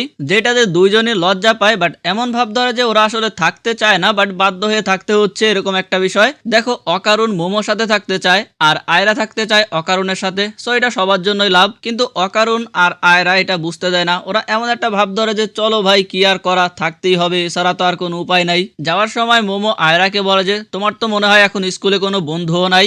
আয়রা বলে যে এটা নিয়ে তোমার চিন্তা করতে হবে না, অবশ্য এটার জন্য আমি নিজেই দায়ী। অন্যদিকে তারও জিজির একটা হাত রিলিজ করে দেয়। সেইকো ওইটাতে দেখে যে টেলিসমান লেগেছিল সেটা জ্বলে যায়। এরপর সেইকো তারোকে বলে যে জিজিকে পুরোপুরিভাবে রিলিজ করে দিতে, কারণ এই টেলিসমান এখন আর কোনো কাজের না। তারও জিজিকে পুরোপুরিভাবে রিলিজ করে দেয়। সেইকো আবারও জিজিকে মনে করায় দেয় যে পানি থেকে ওর সাবধান থাকতে হবে। এর মধ্যে সবাই স্কুল থেকে চলে আসে আর এদেরকে দেখে জিজি অনেক খুশি হয়। সেইকো এদের তিনজনকে একটা করে গরম পানির বোতল দেয়, যাতে জিজির কিছু হইলে এরা এটা ইউজ করতে পারে। এরপরে এরা সবাই ডিনার করার জন্য বসে, যেখানে মোমো আর আয়রা দুজনের মধ্যে আস্তে আস্তে বন্ধুত্ব হচ্ছিল। জিজি আর অকারণ তো আগে থেকেই ভালো বন্ধু হয়ে গেছে। সেইকো অকারণের কাছে একটা সসের বোতল চায়, যেটা দেওয়ার সময় কিছুটা সস টেবিলের উপরে পড়ে। সেইকো বলে যে এইটা না, পাশে রাখা আর একটা। অকারণ আবারও সেই সয়া সসের বোতলটা দিতে যায়, আর এইবার কিছুটা সস জিজির হাতের উপরে পড়ে। সাথে সাথে জিজি ইভেল আইসে ট্রান্সফর্ম হয়ে যায় আর সবকিছু উড়াই ফেলে। ওইখানে বিশাল একটা ব্লাস্ট হয়। তখনই মোমো ওর মুখে গরম পানি ছুঁড়ে মারে, যার ফলে জিজি আবারও ঠিক হয়ে যায়। আয়রা জিজিরে চিল্লানো শুরু করে, তোমারে কতবার বলছি হাত ধোয়ার জন্য গরম পানি ব্যবহার করো। সেই করে বলে যে আরে এটা গরম পানির জন্য না, ক্যাচাপের জন্য হয়েছে। আর আমি শুধু এখানে তাকায় তাকায় টার্বো গ্রানিকে দেখতেছিলাম, মানে ওর মাইট দেখে আমার হাসি আসতেছিল ভাই। যাই হোক, আমরা দেখতে পারি এখানে অকারণও কিছুটা আঘাত পাইছে। মোমোরে জিজ্ঞাসা করে ও ঠিক আছে কিনা। জিজি অকারণের কাছে ক্ষমা চায়, আর অকারণ বলে যে ইভেল আইস আগের থেকেও বেশি পাওয়ারফুল হয়ে গেছে। মোমো বলে যে দাদি আমাদের কিছু একটা করতে হবে, কারণ চাইলেও জিজি সবসময় সাবধান থাকতে পারবে না। এর মধ্যে এদের গেটের সামনে চারজন লোক এসে দাঁড়ায়, যাদেরকে বিদেশি রক সিঙ্গারের মতন লাগতেছিল। এরা ভিতরে এসে অদ্ভুত এক পোজ নিয়ে দাঁড়ায়। ওদেরকে দেখে গ্রানি বলে যে যেখান থেকে আসছো ওইখানে ফিরে যাও। সো ওরা আবারও সেখান থেকে ফিরে যাওয়া শুরু করে। মোমো জিজ্ঞাসা করে যে হায়াশি পপ আসার কথা ছিল, তারা কখন আসবে। সেইকো বলে যে আমি সঠিক জানি না। এর মধ্যে মোমো বলা শুরু করে যে আমাদের প্ল্যান করতে হবে, কিন্তু সেইটা নিয়ে আয়রা ঝগড়া করতে শুরু করে যে আমি লিডার, আমি হচ্ছে প্ল্যান করব। এইটা নিয়ে মোমো আর আয়রার মধ্যে আবারও ঝামেলা শুরু হয়ে যায়। এর মধ্যে সেই চারজন আবারও ফিরে আসে আর বলে যে দুঃখিত আপনাদের ডিস্টার্ব করার জন্য, বাট এইটা কি মিসেস সেইকো আয়াসের বাসা? যেটাতে সেইকো বলে যে হ্যাঁ আমি সেইকো। দেনোরা বলে যে ও আচ্ছা, আমরা আপনার থেকে একটা রিকোয়েস্ট পেয়েছিলাম। আর এরপরে আবার সেই অদ্ভুত ভাবে বলা শুরু করে ও ইয়ার হায়াশি, যেটা শুনে সবাই অবাক হয়ে যায় যে পাগলের মতন গুলা হায়াশি। এরপরে আমরা দেখতে পারি যে এরা বক্স টক সবকিছু প্রস্তুত করতেছে। বেসিক্যালি এরা হচ্ছে গানের মাধ্যমে এই রিচুয়ালটা পারফর্ম করে। আমরা দেখতে পারি সেইকো রেডি হয়ে গেছে রিচুয়ালটা পারফর্ম করার জন্য। মোমো অবাক হয়ে যায় যে এইরকম স্পিরিট মিডিয়াম, যেটাতে সেইকো বলে যে এরা স্পিরিট মিডিয়াম না, এরা তো স্পিরিট সেন্সও করতে পারে না, তবে এদের ইকো স্পিরিট যে দুনিয়া আছে ওই দুনিয়ায় পৌঁছায় যাইতে পারে। দেন ফাইনালি এরা গান স্টার্ট করে দেয়। সত্যি বলতে গানটা আমার কাছে ভালোই লাগছে, পুরাই রক অ্যান্ড রল। আমরা দেখতে পারি ভাই কবরস্থান থেকে আত্মা পর্যন্ত এই জায়গা চলে আসছে ওদের গান শোনার জন্য। বাকি সবাইও ভাইবে মাথা জাগাইতে থাকে। আমরা দেখতে পারি সেইকো জিজিরের সামনে রেখে হচ্ছে এই রিচুয়ালটা করতেছিল। আমরা ইভেল আইসের পাস্ট দেখতে পারি, আর এই দিকে জিজি অনেক কষ্ট পাচ্ছিল, আরো বলতেছিল যে ছেড়ে দেওয়ার জন্য। সেইকো মোমোরে বলে রেডি হওয়ার জন্য, ওরা এই আত্মাটা বের করে মেরে ফেলবে। তো মোমো নিজের পাওয়ার ইউজ করে সেই আত্মাটাকে ধরে ফেলে। আমরা দেখতে পারি মোমো সেই ইভেল আইসের ছোটবেলা দেখতে পারে। যে বলতে থাকে যে ইভেল আইসকে মাইরো না, ও অনেক কষ্ট পাইছে, আমি তো শুধু ওর সঙ্গে একটু খেলতে চাই। জিজি লিটারেলি কান্না করতে শুরু করে আর বলে যে please don't kill evil eyes, don't kill evil eyes. Evil eyes রে প্রায় ওরা মেরেই ফেলতেছিল। তখনই সেইকো উঠে ওইখানের আশেপাশে সব আগুন নিভাই দেয়, যেটাতে সিঙ্গাররাও থেমে যায় যে ভাই কি হইলো। সেইকো ওদের কাছে গিয়ে ওদের মাইকটা নিয়ে বলে যে আর কোনো এক্সোরসিজম হবে না, ইভেল আইস এখন থেকে আমাদের ফ্যামিলিতেই থাকবে। যেটা শুনে তো সবাই অবাক হয়ে যায়। সেইকো ওই সিঙ্গার গুলোর কাছে ক্ষমা চায় যে ওদের ডেকে এনে এরকমটা করার জন্য, আর ওদেরকে এখান থেকে চলে যাইতে বলে। মোমো জিজ্ঞাসা করে যে ও এমনটা কেন করলো। সেইকো বলে যে কারণ জিজি এইটাই চায়। আয়রা রাগ হয়ে যায় যে তার মানে তো এখন সব সময় জিজির উপরে খেয়াল রাখতে হবে, ওর কাছে এত ফালতু সময় নাই। অকারণ বলে যে আমি আরো স্ট্রং হব, কারণ যাতে ইভেল আইস যদি বের হয়ে আসে ওরা আমি মেরে পাঠাই দিতে পারি। আয়রা বলে যে কিন্তু এইটাতে তো তোমার নিজের জীবন বিপদে পড়ে যাবে, তুমি কখনোই শান্তিতে ঘুমাইতে পারবা না। অকারণ বলে যে তাতে কিছু যায় আসে না, কারণ ও আমার বন্ধু। যেটা শুনে মোমো বলে যে তাইলে আমিও আরো স্ট্রং হব, যাতে আমরা দুইজন মিলে ইভেল আইসের সাথে ফাইট করতে পারি। এখন এইটা শুনে আয়রা আর মোমোর মধ্যে আবারও ঝামেলা শুরু হয়ে যায়। আয়রা বলে যে আমিও কম না, আমি তোর থেকে বেশি স্ট্রং হব। আর এইদিকে জিজি ইমোশনাল হয়ে গেছিল যখন অকারণ ওরে বন্ধু বলছে। তো জিজি অকারণের দিকে আগায় আসতেছিল ওকে জড়িয়ে ধরার জন্য। এর মধ্যে সেইকো নোটিস করে যে দুই এক ফোঁটা বৃষ্টি পড়া শুরু করছে। সেইকো কিছু বলতে যাবে, কিন্তু তার আগেই ইভেল আইস বের হয়ে আসে আর অকারণকে আবারও এক ঘুষি মেরে দেয়। এরপর ওরা আবারও কোনোভাবে জিজিরে শান্ত করে আর রিচুয়াল করার জন্য যারা আসছিল ওরা নিজেদের জিনিসপত্র নিয়ে এখান থেকে চলে যায়। আমরা দেখতে পারি এদের ঘরের প্রায় অর্ধেক নষ্ট হয়ে গেছে। সেইকো মোমোরে কার্ডবোর্ড নিয়ে আসতে বলে লাগানোর জন্য। এরপর আমরা দেখতে পারি সেইকো জিজিরে ট্রেনিং করাইতেছিল যাতে জিজি নিজের স্পিরিচুয়াল পাওয়ার কন্ট্রোল করতে পারে। আর এখন গিয়ে জিজি বুঝতে পারে যে স্কুলের ওই টাইমে মোমো এইভাবে হাত উপরে দিয়ে কেন রাখতো। এরপরে আমরা দেখতে পারি জিজি আর অকারণ একসাথে ঘুমাইছিল। জিজি ওয়াশরুমে যাওয়ার জন্য উঠে, একটু পরে অকারণও উঠে আসে যাতে জিজি কোনো রকম ভুল না করে। আমরা দেখতে পারি এদের ঘর ভাঙা হওয়াতে এদের প্রচুর ঠান্ডা লাগতেছিল। যাই হোক জিজি এসে ওয়াশরুম করে আর বের হয়ে দেখতে পারে যে অকারণের জন্য দাঁড়ায় আছে। জিজি হাত ধোয়ার আগে অকারণ ওর পানি পরীক্ষা করে দেখে যে এটা যথেষ্ট পরিমাণ গরম হয়েছে কিনা। এরপর জিজি হাত ধোয়। আসার সময় দেখতে পারে যে এদের কার্ডবোর্ডের যে দেয়াল আছে ওইটা ফেটে গেছে, তো অকারণ এটা ঠিক করতে শুরু করে। আর এই সব কিছুর জন্য জিজি অকারণের কাছে ক্ষমা চায় যে ওর জন্য সবার এত কষ্ট করতে হচ্ছে, ও সবাইরে বিপদের মধ্যে ফেলে দিছে। অকারণ বলে যে আরে এইটা কোনো ব্যাপার না, যখন আমারে টার্বোগ্রানি ধরছিল তখন আমিও সেইকো আর মোমোরে অনেক বিপদের মধ্যে ফেলে দিছিলাম, কিন্তু এরা ওর অনেক কেয়ার করছে। এর বদলে ও যখন পরবর্তীতে টাকা দিতে আসছিল তখন সেইকো সেটা রাখে নাই আর বলছে যে যদি তোমার উপকার করতেই হয় তাহলে তুমি অন্য কারো হেল্প করো, কারণ আমাদের তো একজন আর একজনের খেয়াল রাখা উচিত। আর সেইকোর এই কথাটা অকারণের কাছে অনেক ভালো লাগছে, যার কারণে অকারণ সেইকোর মতোই হইতে চায়। ও আর একটা জিনিস যেটা না বললেও হয়তো, বাট ভাবলাম যে বলে দেই। অকারণ যখন জিজিকে হাত ধোয়াইতে নিয়ে আসে তখন মোমো দরজা খুলে দেখে যে সব ঠিকঠাক আছে কিনা, মানে হচ্ছে মোমোও কিন্তু ঠিক মতন ঘুমাইতে পারে নাই, টেনশনে ছিল। যাই হোক পরের দিন সকালে আমরা দেখতে পারি আয়রা তো সকাল সকাল উঠে পুরো মুখ টুক ধুয়ে একেবারে ফেস ওয়াশ করে মেকআপ করা শুরু করে দেয়। এরপরে এরা সবাই নাস্তা করতে বসে। মোমো আর অকারণকে দেখে বোঝাই যাচ্ছিল যে সারা রাত এরা মনে হয় ঘুমায় নাই। যাই হোক এরপরে এরা তিনজন আবারও স্কুলের জন্য বের হয়ে যায়। পিছন থেকে জিজি বেচারা এদেরকে চেয়ার আপ করে যাচ্ছিল, কিন্তু সামনের দিকে মোমো আর আয়রা আবারও ঝগড়া করতেছিল।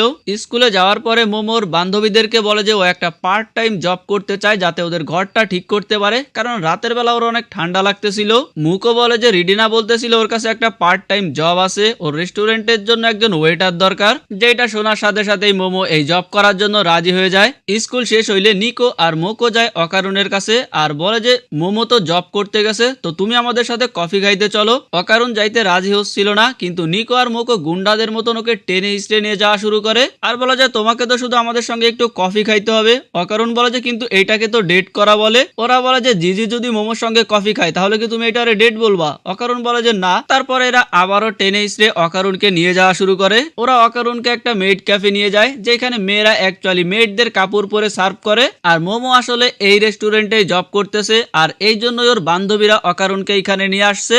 মোমো অকারণকে দেখে অনেক লজ্জা পাইতে থাকে। আমাদের অকারণ ভাইও একটু লজ্জা পাইতেছিল, বাট মোমো বেশি লজ্জা পাইতেছিল। তো এপিসোডের শুরুতেই আমরা দেখতে পারি মোমোর বান্ধবীরা রেস্টুরেন্টে আসা পর থেকেই মোমোরে প্যারা দিতে শুরু করে। ওরা এইটা সেটা অর্ডার করে মোমোরে জ্বালাইতেছিল, কিন্তু মোমো কোনো কথা বলতেছিল না। যেটা দেখে ওরা পাশের কলিগের কাছে মোমোর নামে বিচার দেয়। তো মোমো বাধ্য হয়ে বলে যে তোমাদেরকে আমাদের রেস্টুরেন্টে স্বাগতম গাধার দল। তো সেই কলিগটা বলে যে তুমি কাস্টমারের সাথে এরকম ব্যবহার করতে পারো না। এদিকে আমাদের অকারণ ভাই তো লজ্জায় শেষ হয়ে যাচ্ছিল, কোনো কিছু ঠিক মতন করতেই পারতেছিল না। মোমোর বান্ধবীদেরকে বলে যে আমি বাসায় যেয়ে তোদের ব্যবস্থা করতেছি। এরপরে মোমোর কলিগ ওদেরকে একটা ফটো সেশনের কথা বলে, যেটা অ্যাকচুয়ালি এই রেস্টুরেন্টে যারা আসে তাদের সাথে করা হয়। সামনে হার্ট বানায় তারপরে ছবি তোলা হয়, যেটা করতে মোমো আর অকারণের তো মোটেও কমফোর্টেবল লাগতেছিল না, বাট কিছু করার নাই। এরপর আমরা দেখতে পারি মোমো এদেরকে গেট পর্যন্ত আগায় দিতে আসছে। মোমো বলে যে এইটার জন্য তো ওদের খবর আছে। ওর বান্ধবীরা বলে যে সত্যি বলতে তুমি অনেক ভালো কাজ করতেছো আর এই মেড ড্রেসেও তোমাকে অনেক সুন্দর লাগতেছে। এরপরে ওরা এখান থেকে অকারণকে নিয়ে যাইতে শুরু করে। অকারণ বলে যে দাঁড়াও দাঁড়াও, আমি এখানে থাকতে চাই। এটা শুনে ওর বান্ধবীরা বলে হ্যাঁ। তোরা অকারণকে এখানে রেখেই চলে যায়। এরপর অকারণ মোমোকে জিজ্ঞাসা করে যে ওর এখানে কয়টা পর্যন্ত কাজ। তো মোমো বলে যে 10টা পর্যন্ত। অকারণ বলে যে ঠিক আছে, তাইলে আমি 10টা পর্যন্ত এখানে অপেক্ষা করি। মোমো বলে যে না, তোমার বাসায় ফিরে যাওয়া উচিত, বাইরে অনেক ঠান্ডা আর তুমি অসুস্থ হয়ে যাইতে পারো। অকারণ বলে যে কিন্তু এত রাতে একটা মেয়ে একা একা বাসায় যাবে, যেটা ডেঞ্জারাস হইতে পারে। মোমো বলে যে আমি পাওয়ারফুল মেয়ে, আমার কোনো সমস্যা হবে না।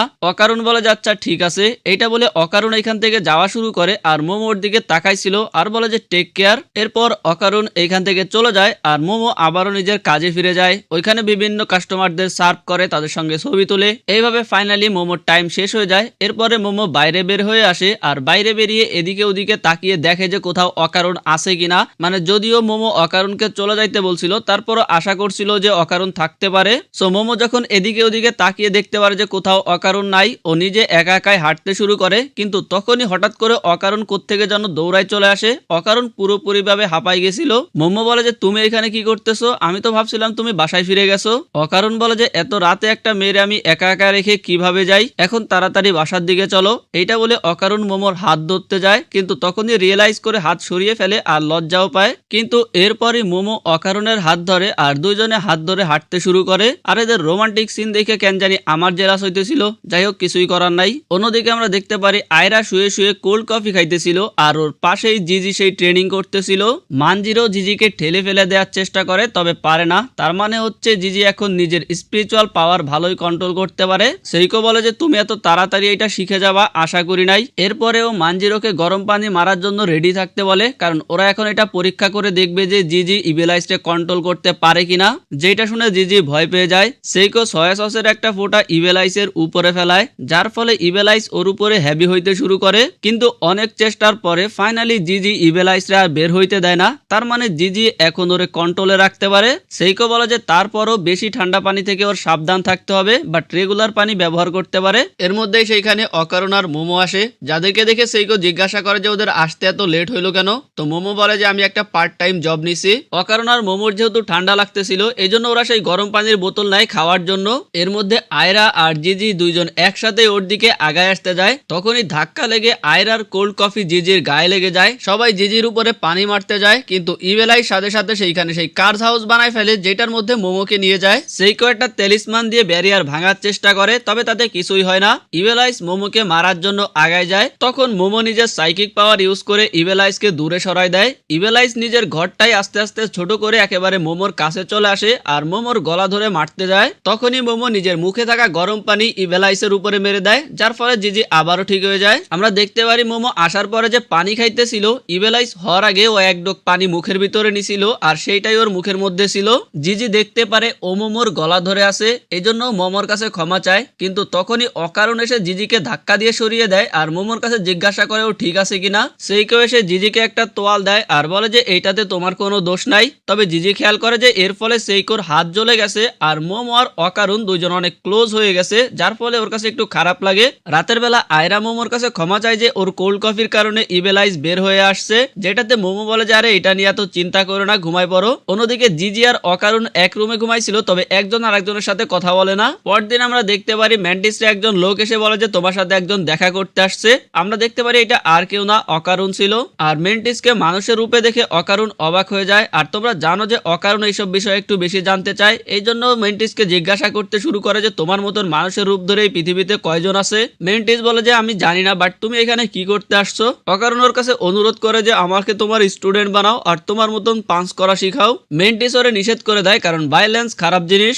আর অকারণকে কয়েকটা বস্তা ভিতরে নিয়ে যাইতে সাহায্য করতে বলে। সো অকারণ ওরে সাহায্য করতে শুরু করে, তবে তারপরও মেন্টিস ওকে পাঞ্চ শিখাইতে রাজি হয় না। রাতের বেলা দেখতে পারি বস্তা টেনে অকারণের অবস্থা খুবই খারাপ হয়ে গেছে, তবে তারপরও অকারণ হাল ছাড়ে না আর বলে যে ও কালকে আবারও ম্যান্টিসের কাছে যাবে। সেইকো অকারণকে দেখে বলে যে ওরা তো আসতে লেট হইলো কেন, ও আবার কোনো পার্ট টাইম জব নিছে কিনা, আর তাড়াতাড়ি ডিনার করে নিতে বলে। এদিকে জিজি তো অকারণের দিকে তাকাইতেও পারতেছিল না। এদিকে আজকের ঘটনার পরে মানজিরো বলে যে এইভাবে সবসময় ট্রিক কাজে লাগবে না, ওরা ইভেলাইজকে কাবু করতে পারবে না, এই জন্য আবারও হায়াশিকে ডেকে ইভেলাইজকে শেষ করে দেওয়া উচিত। আর সেইকো যদি এটা করতে না পারে তাহলে ও নিজে এটা করবে, সমস্যা নাই। সেইকো বলে যে বাচ্চাদের চিন্তার বোঝ সবসময় আমাদের বড়দেরকেই উঠাইতে হয়, যাতে আমরা বাচ্চাদেরকে বুঝাইতে পারি যে ওরা চাইলে সব করতে পারে। মানজিরো বলে যে কিন্তু আমাদের বড়দের এইটাও দায়িত্ব যে আমরা ওদেরকে বাস্তব দুনিয়া সম্পর্কে বুঝাই, যে সব সময় চাইলেই সব হয় না। এইটা বলে মানজিরো এখান থেকে চলে যায়। অন্যদিকে আমরা দেখতে পারি একটা বই দেখে অকারণ পাঞ্চ ট্রাই করতেছিল, ওরে দেখে টার্বোগ্রানি বলে যে তুমি কি ড্যান্স করতেছো।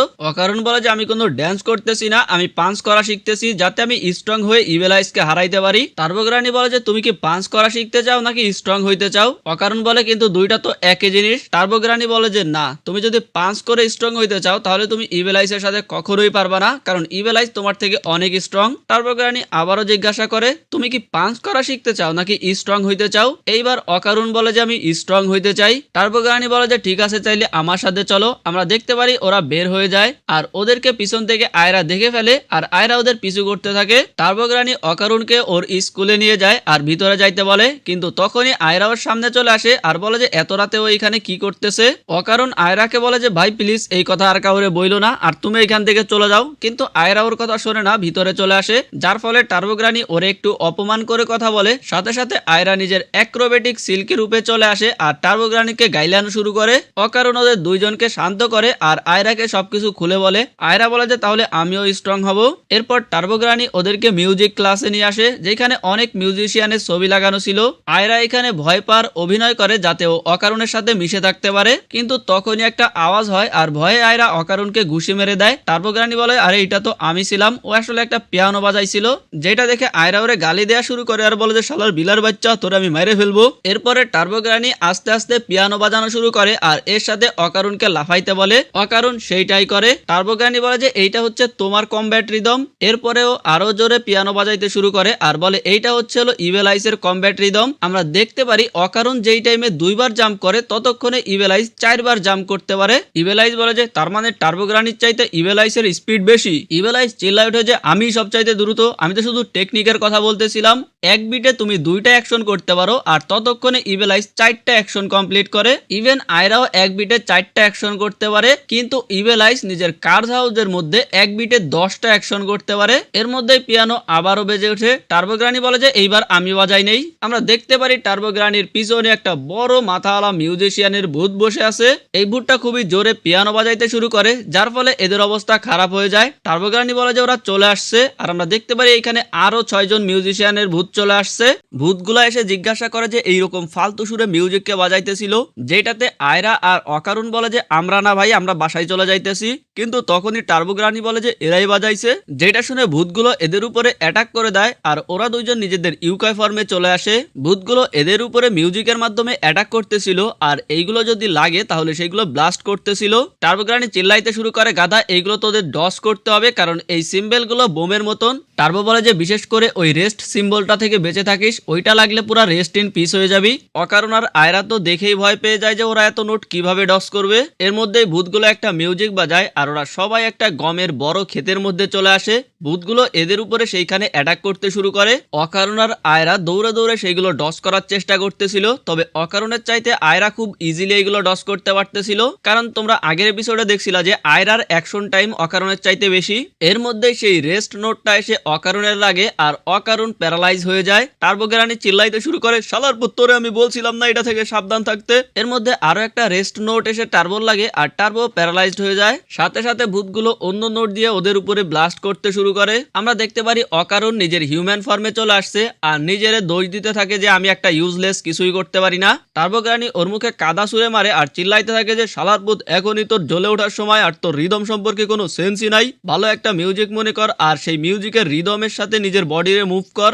অকারণ বলে যে এটা তোমার জন্য বলা সহজ, কিন্তু আমি কোনো গান শুনি না আর এই জন্য আমার কোনো গান মনেও নাই। এর মধ্যেই অকারণের সেই হায়াশির গাওয়া গানটার কথা মনে পড়ে, যেটাও খুব এনজয় করছিল। অন্যদিকে আমরা দেখতে পারি আয়রা দৌড়াইতে দৌড়াইতে কাদার মধ্যে আটকে যায় আর সেই ভূতগুলো আয়রার উপরে অ্যাটাক করে দেয়। ঠিক তখনই সেখানে অকারণ চলে আসে আর আয়রাকে বাঁচায় নেয়। যেটা দেখে তো সবাই অবাক হয়ে যায়। ভূতেরা আবারও অকারণের উপরে অ্যাটাক করতে শুরু করে, তবে অকারণ এইবার সেই গানের কথা মনে করে সেইটা রিদমের সঙ্গে দৌড়াইতেছিল, যার ফলে অকারণ ইজিলি এইবার অ্যাটাকগুলো ডস করতে পারে। অনেক ব্লাস্টের ফলে চারদিকে ধুলাধুলা হয়ে যায় আর তার মধ্যে থেকে আয়রা নিজের চুলের সাহায্যে একটা ভূতকে ধরে ফেলে আর সেটাকে টেনে নিয়ে লাথি দিয়ে মাথা আলাদা করে ফেলে, যার ফলে সেই ভূতটা আবারও ছবি হয়ে যায়। এরপরে এই ভূতগুলো সবাই মিলে আবারও একটা রিয়েলিটি চেঞ্জ করা মিউজিক বাজানো শুরু করে, যার ফলে হঠাৎ করে এরা একটা মিউজিয়ামের ভিতরে চলে আসে, যেটার মঞ্চে এই ভূতগুলো মিউজিক বাজাইতেছিল। তখনই এদের সামনে বিশাল এক জায়েন্ট ভূত চলে আসে আর গান গাওয়া শুরু করে। গান গাইতে গাইতে ওর পাশে আরো 3টা জায়েন্ট ভূত চলে আসে আর এরা মুখের ভিতর থেকে ছায়ার মতন মানুষ বের করতে শুরু করে, যাদেরকে আমি শ্যাডো পাপেট বলতেছি। তো এরা মুখের ভিতর থেকে প্রচুর পরিমাণে শ্যাডো পাপেট বের করতে শুরু করে আর এই শ্যাডো পাপেট গুলো অকারণদের উপরে অ্যাটাক করে দেয়। আর এই শ্যাডো পাপেট এত ছিল যে অকারণ আর আয়রা ফাইট করে পারতেছিল না। টার্বোগ্রানি বলে যে এইগুলো জাস্ট ইলিউশন, আসল ভূতের উপরে মনোযোগ দাও। কিন্তু এই পাপেট গুলো ওদের এমন ভাবে ধরে রাখছিল যে ওরা তো নড়তেই পারতেছিল না। এরপর আয়রা অকারণকে ওর হাত ধরতে বলে। হাত ধরার পরে আয়রা নিজের চুলকে লম্বা করে বড় এক জায়েন্টের চোখে ওর চুল পেঁচায় ফেলে আর সেইখান থেকে বের হয়ে আসে। ওরা সরাসরি গিয়ে জায়েন্টের মাথার উপরে ল্যান্ড করে, যার ফলে আশেপাশের জায়েন্ট গুলো ওদের উপরে অ্যাটাক করতে শুরু করে। আয়রা অকারণকে সেইখান থেকে সরিয়ে দেয় আর বলে যে এদেরকে আমি দেখতেছি, তুমি মিউজিশিয়ানদের সামলাও। আর এইটা বলতে গিয়ে আয়রার উপরে একটা অ্যাটাক লেগে যায়, যেটাতে আয়রা নিচে পড়ে যাচ্ছিল, কিন্তু আবারও সবার কথা মনে করে ফর্মে ফিরে আসে। তারপর আয়রা আবারও নিজের চুলকে অন্য একটা জায়েন্টের চোখে পেঁচিয়ে সেইখান থেকে উঠে আসে। আর এই জায়েন্টগুলো আয়রাকে মারতে গিয়ে একজন আরেকজনকে মারতেছিল। যেই জায়েন্ট ভূতটা গান গাইতেছিল আয়রা ওর চোখ মুখ পেঁচিয়ে ওকে নিচে ফেলে দেয় আর লাস্ট জায়েন্টটার মুখে লাথি মেরে ওর চোয়ালি ভেঙে দেয়। কিন্তু শালার গান গাওয়া ভূতটা নিচে শুয়েও গান গাইতেছিল। এখন তোমরা যদি না বুঝো যে এই গান গাওয়াতে কি হইতেছে, অ্যাকচুয়ালি এই গানের মাধ্যমেই ওই সেই শ্যাডো পাপেট গুলারে কন্ট্রোল করে আর কি। অকারণ খুবই স্পিডে এই শ্যাডো পাপেট গুলারে মারতে মারতে সামনের দিকে আগায় যাইতেছিল। অকারণ নিজের পাওয়ার ইউজ করে আশেপাশের জায়গা কিছুটা ক্লিয়ার করে ফেলে। টার্বো বলে যে তাড়াতাড়ি করো, না হলে এরা তোমাকে আবারও ঘিরে ফেলবে। অকারণ বলে যে জানি, আবারও ফুল স্পিডে দৌড়াইতে শুরু করে আর বলে যে কিন্তু আমি এক বিটে মাত্র 2টা অ্যাকশনই করতে পারি, তার মানে একটা ব্লাস্টের মধ্যেও 5 জনকে একসাথে মারতে পারবে না। টার্বো বলে যে এদের এক সুইচে 5 বিট, যেটা ওর কাছে অনেক সহজ। অকারণ বলে যে আচ্ছা তার মানে এইটা। অকারণ বুঝতে পারে তার মানে ওর এক বিটের মধ্যে 5টা অ্যাকশন করতে হবে, মানে এক বিটে 5 জনকেই হারাই দিতে হবে। অকারণ নিজের লিমিট পুশ করে আর ফাইনালি এক বিটে একসাথে 5 জনকেই হারাই দেয়। আর সাথে সাথে সেই 5টা ভূত আবারও ছবি হয়ে যায় আর সেই শ্যাডো পাপেট গুলোও শেষ হয়ে যায়। এরা আবারও সেই মিউজিক ক্লাসের মধ্যে চলে আসে। অকারণ আয়রাকে জিজ্ঞাসা করে ও ঠিক আছে কিনা। আয়রা বলে যে হ্যাঁ ঠিক আছে। অকারণ ওকে ধন্যবাদ জানায় ওকে সাহায্য করার জন্য, যেটাতে আয়রা পুরো স্তব্ধ হয়ে যায়। মনে মনে তো অনেক খুশি হয়, বাট মুখে কিছুই বলতে পারে না, কারণ জানো যে ও অকারণের প্রতি দুর্বল। টার্বো গ্রানি বলে যে আসল ধন্যবাদ তো আমারে দেওয়া উচিত, যেটা নিয়ে টার্বো আর আয়রার মধ্যে আবারও ঝগড়া শুরু হয়ে যায়। কিন্তু অকারণ টার্বো গ্রানিকেও ধন্যবাদ জানায়, কারণ এর কারণেই ও রিদম সম্পর্কে জানতে পারছে। কিন্তু টার্বো বলে যে এইটা তো কিছুই না, ওর পাওয়ার এর থেকেও অনেক বেশি, বাট অকারণ সেটা ইউজ করতে পারে না। আয়রা জিজ্ঞাসা করে কিন্তু এই ভূতগুলো কোথা থেকে আসলো। টার্বো গ্রানি বলে যে মনে হয় এই মিউজিক ক্লাসে যে পেইন্ট গুলো আছে এগুলো দেখে মানুষের মধ্যে যে ভয় তৈরি হয় সেইটা থেকেই হচ্ছে এই ভূতের জন্ম হয়েছে। আর রাতের বেলা যখন কেউ বেসুরে পিয়ানো বাজায় তখন এগুলো চলে আসে। আয়রা চিল্লায় ওঠে কিন্তু তুমি এই সব জানলা কিভাবে। টার্বো গ্রানি বলে যে কারণ এমনিতেই আমি তোদেরকে সবসময় মারার প্ল্যান করি আর মারার জন্যই এখানে আনছিলাম। এইটা বলে টার্বো গ্রানি পিয়ানোর উপর থেকে নেমে আসতে যায় আর তখনই ওর পিয়ানোর উপরে পা পড়ে, যার ফলে মিউজিক বেজে ওঠে। আর বেসুরে মিউজিক বাজলে কি হয় তোমরা জানোই। অন্যদিকে আমরা দেখতে পারি সবাই বসে আছে আর মানজিরো জিজিকে বলতেছে যে ও আবারও হায়াশি ব্র্যান্ডকে ডেকে আনবে আর ইভেল আইসকে পুরোপুরি ভাবে মেরে ফেলবে, কারণ বলা যায় না ইভেল আইস এদেরকে কাউন্টার করার জন্য আবার নতুন কোন প্ল্যান করতেছে। এগুলো শুনে জিজি কোনো কথা বলে না। মানজিরো বলে যে জিজি হয়তোবা তুমিও চাইবা না যে মিসেস সেইকো অথবা মিস মোমোর মধ্যে কেউ মারা যাক, এছাড়া তোমার যে অবস্থা এই অবস্থায় তুমি তোমার বাবা মায়ের সাথেও থাকতে পারবা না, আর এই জন্য আমরা কালকে রিচুয়াল পারফর্ম করব। অলরেডি আমি হায়াশি ব্র্যান্ডকে আবারও আসার জন্য বলছি আর কালকে প্রার্থনা আমিই করব। মোমো এটাতে চিল্লানো শুরু করে যে তুমি নিজেই সিদ্ধান্ত নিতে পারো না। মোমো সেইকোকে বলে যে তুমি কিছু বলতেছো না কেন, তুমিই তো বলছিল যে ইভেল আইস আমাদের ফ্যামিলির একজন। কিন্তু সেইকো কোনো কথা বলে না। এর মধ্যেই বাইরে থেকে অকারণের আওয়াজ আসে। মোমো বাইরে এসে জিজ্ঞাসা করে যে তুমি আর আয়রা এত রাতে কোথায় গেছিলা। অকারণ আয়রাকে পানি রেডি করতে বলে আর চিল্লাই বলে যে আমাদের মাঝে কেউ আসবা না, আমি ইভেল আইসকে হারাই দিব।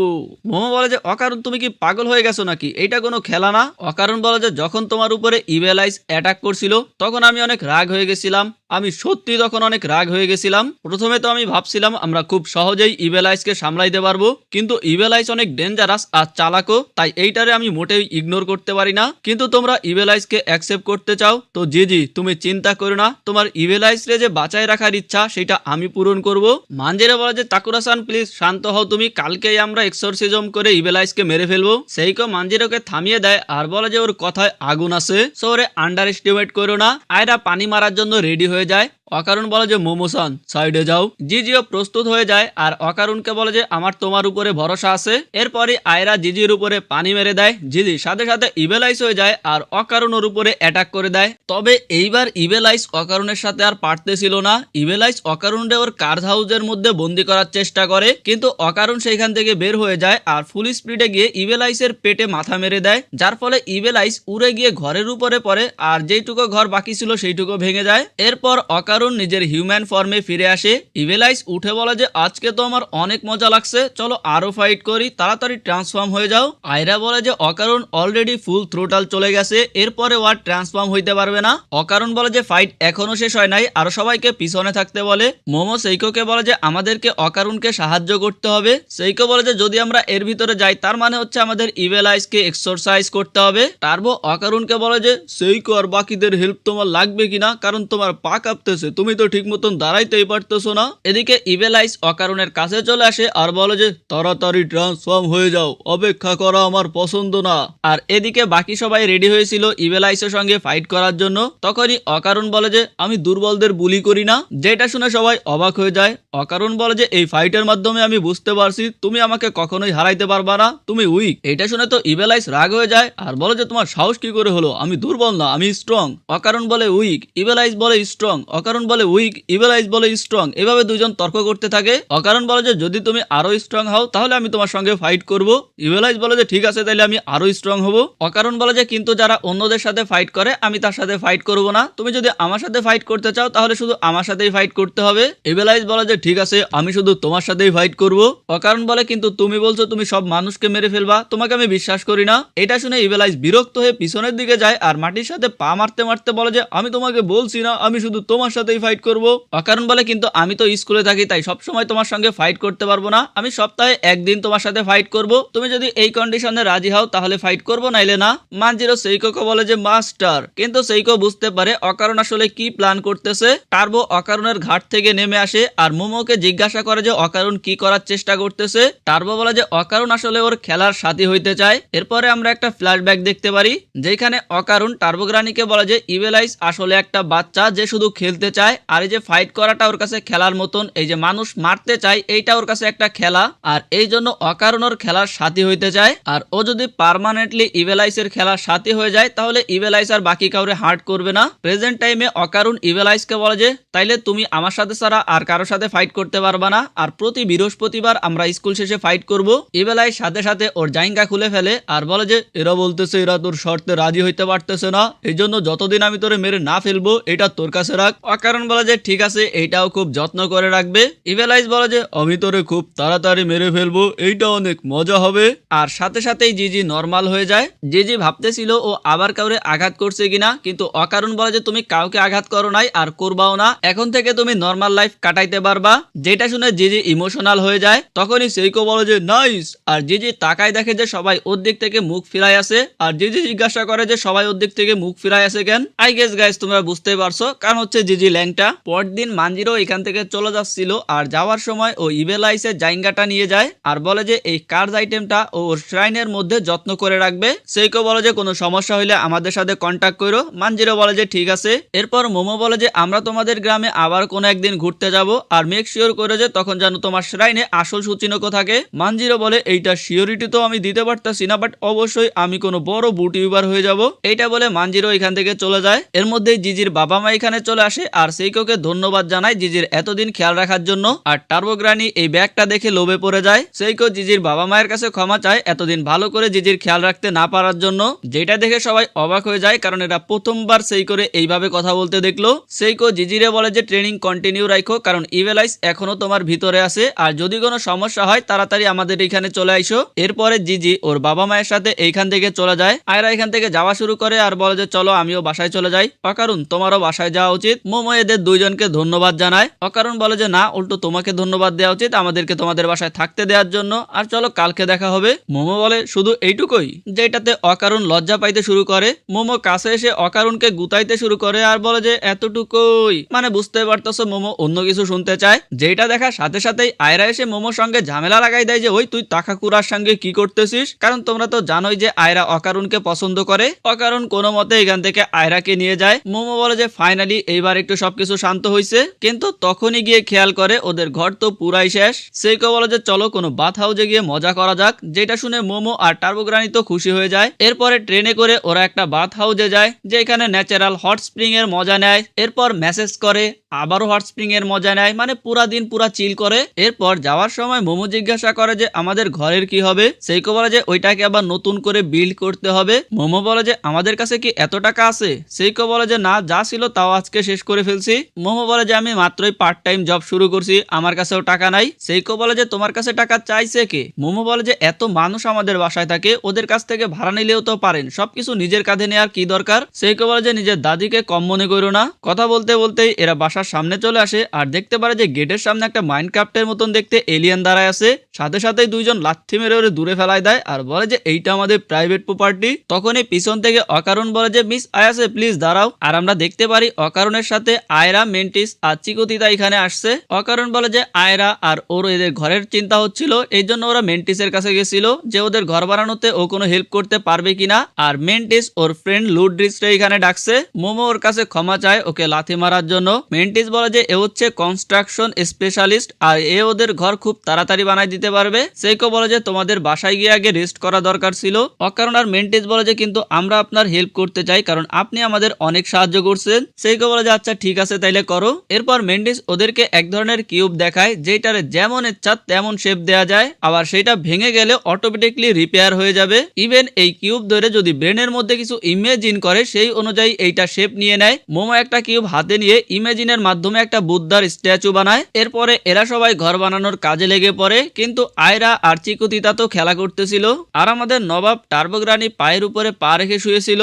এরা সারা রাত ধরে কাজ করে এবং পরের দিন সকালের মধ্যে সম্পূর্ণ ঘর রেডি হয়ে যায়। সেইকো মেন্টিসকে ধন্যবাদ জানায়। মেন্টিস বলে যে লেডি সেইকোর জন্য তো এটা কোনো ব্যাপারই না। আর এই লুড্রিস হইতেছে তার সেরা, ও একটা লাঠি মেরে সামনে জানালা ভেঙে ফেলে, তবে মেন্টিস গিয়ে জাস্ট হাত দিয়ে সেটা আবারও ঠিক করে ফেলে। মোমো অকারণ আর আয়রাকে ধন্যবাদ জানায়। অকারণ বলে যে এই ঘরটাও নিজের ঘরের মতোই মনে হইতে শুরু করছিল আর এইটারে এইভাবে ভাঙা দেখে ওর ভালো লাগে নাই। মোমো বলে যে ও এইখানে যে কোনো সময় আসতে পারে। এরপরে এরা সবাই এইখান থেকে চলে যায়। মোমো আর আয়রা দুইজনে অনেক খুশি ছিল আর ওরা আরাম করার জন্য ঘরের ভিতরে চলে যায়। একটু পরেই সেইখানে জিজির বাবা মা ঘর ঠিক করার জন্য ট্রাক নিয়ে চলে আসে আর জিজি বেচারা দৌড়ায় আসছিল। এরা এসে ঘর ঠিক দেখে তো অবাক হয়ে যায়। মোমো এদেরকে চুপ থাকতে বলে কারণ ভিতরে সেইকো ঘুমাইতেছিল।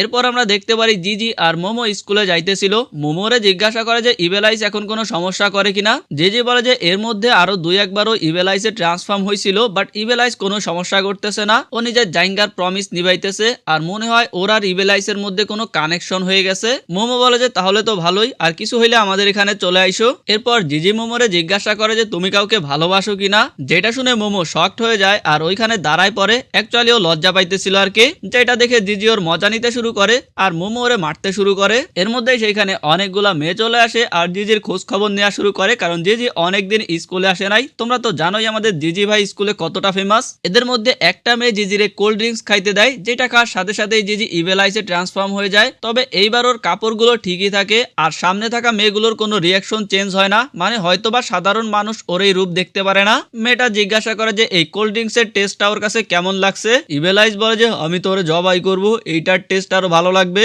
এইটা শুনে সব মেয়েগুলো ভয় পেয়ে যায়। মোমো তাড়াতাড়ি ওইখান থেকে জিজিরে নিয়ে যাওয়া শুরু করে আর বলে যে কাম অন জিজি, এই জোকস এখনো পপুলার না। মানে মোমো বুঝাইতে চাচ্ছিল যে জিজি এদের সঙ্গে মজা করছে। মোমো আবার ওকে মানুষ হয়ে যাইতে বলে, কিন্তু ইভেলাইস যাইতে রাজি হয় না, কারণ কোল্ড ড্রিঙ্কসটা ওর কাছে অনেক টেস্টি লাগছে। এর মধ্যেই ও একটা ফুটবলের আওয়াজ শুনতে পারে আর দৌড়ে গিয়ে সেই ফুটবলে লাথি মেরে দেয়। এদিকে এরা ভাবে যে জিজি হয়তোবা ফাইনালি ওদের সকার টিমে জয়েন করতে চায়, কিন্তু জিজি তো ফুটবলরে নিজের কার্স বল ভেবে এত জোরে খেলতেছিল যে ফুটবলের সাথে সাথে মানুষকেও গোল করে দেয়। মোমো কোনো মতে জিজিরে সেইখান থেকে ধরে নিয়ে একটা ভেন্ডিং মেশিন এর কাছে যায়, তবে সেইখানে গরম কিছুই পায় না যেটা খাওয়ায় ওরে নর্মাল বানাইতে পারবে। এরপর মোমো জিজিরে ক্লাসের মধ্যে নিয়ে যায়, তবে জিজি সেইখানে টেবিল থাবড়াইতেছিল, যার ফলে সবাই জিজির দিকে তাকায় থাকে। মোমো ওরে চুপ থাকতে বলে। এরপর জিজি খেয়াল করে যে ক্লাসের সবাই পেন্সিল দিয়ে খাতার উপরে কিছু লিখতেছিল, যেটা দেখে জিজিও লেখা শুরু করে আর জিজির লেখা খুবই ভালো ছিল। লাঞ্চ টাইমে মোমো ওরে গরম কিছু খাওয়ানোর জন্য নিয়ে যায়, তবে সেইখানেও গরম কোনো কিছুই খুঁজে পায় না। পরেও ইভেলাইসকে নুডলস খাইতে দেয়, যেটা ইভেলাইস হাত দিয়েই খাওয়া শুরু করে, কিন্তু মোমোকে স্টিক দেয় আর ওইটা দিয়ে খাইতে বলে, কিন্তু ইভেলাইস স্টিক দিয়ে খাইতে পারতেছিল না, যেটাতেও রাগ হয়ে যায় আর আবারও হাত দিয়ে খাওয়া শুরু করে। এরপর মোমো ওর বান্ধবীদের কাছ থেকে জানতে পারে যে একটা অ্যাপার্টমেন্টে ভৌতিক কিছু হচ্ছে, যেখানে একটা গোল্ডেন বল উঠতে দেখা যায়। আর ছবি দেখে মোমো বুঝতে পারে এইটা নিশ্চয়ই অকারণের গোল্ডেন বল। অন্যদিকে অকারণের ক্লাসে আমরা নতুন একটা মোটা ছেলেকে দেখতে পারি, যে এসে অকারণকে উল্টাপাল্টা বলতে শুরু করে, যেটা শুনে অকারণ অবাক হয়ে যায়। তো লাস্ট এপিসোডে আমরা দেখছিলাম একটা মোটু ছেলে এসে অকারণকে বলে যে তুমি আমার এনিমি, যেটা শুনে তো অকারণ অবাক হয়ে যায় যে হালার পুতে কয় কি। এই এপিসোডের শুরুতে আমরা দেখতে পারি সেই মোটা ছেলেটা নাচতে নাচতে গান গাইতে গাইতে সুন্দর করে স্কুলের দিকে আসতেছিল।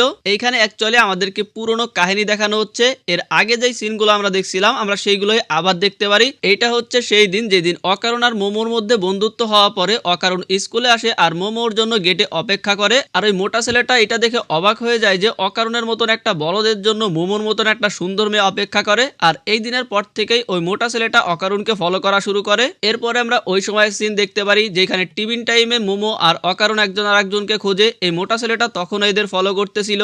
এরপরে ওরা বেঞ্চে বসে যখন একজন আরেকজনের কথা ভাবতেছিল তখনও মোটা ছেলেটা ওদের সামনেই বসা ছিল।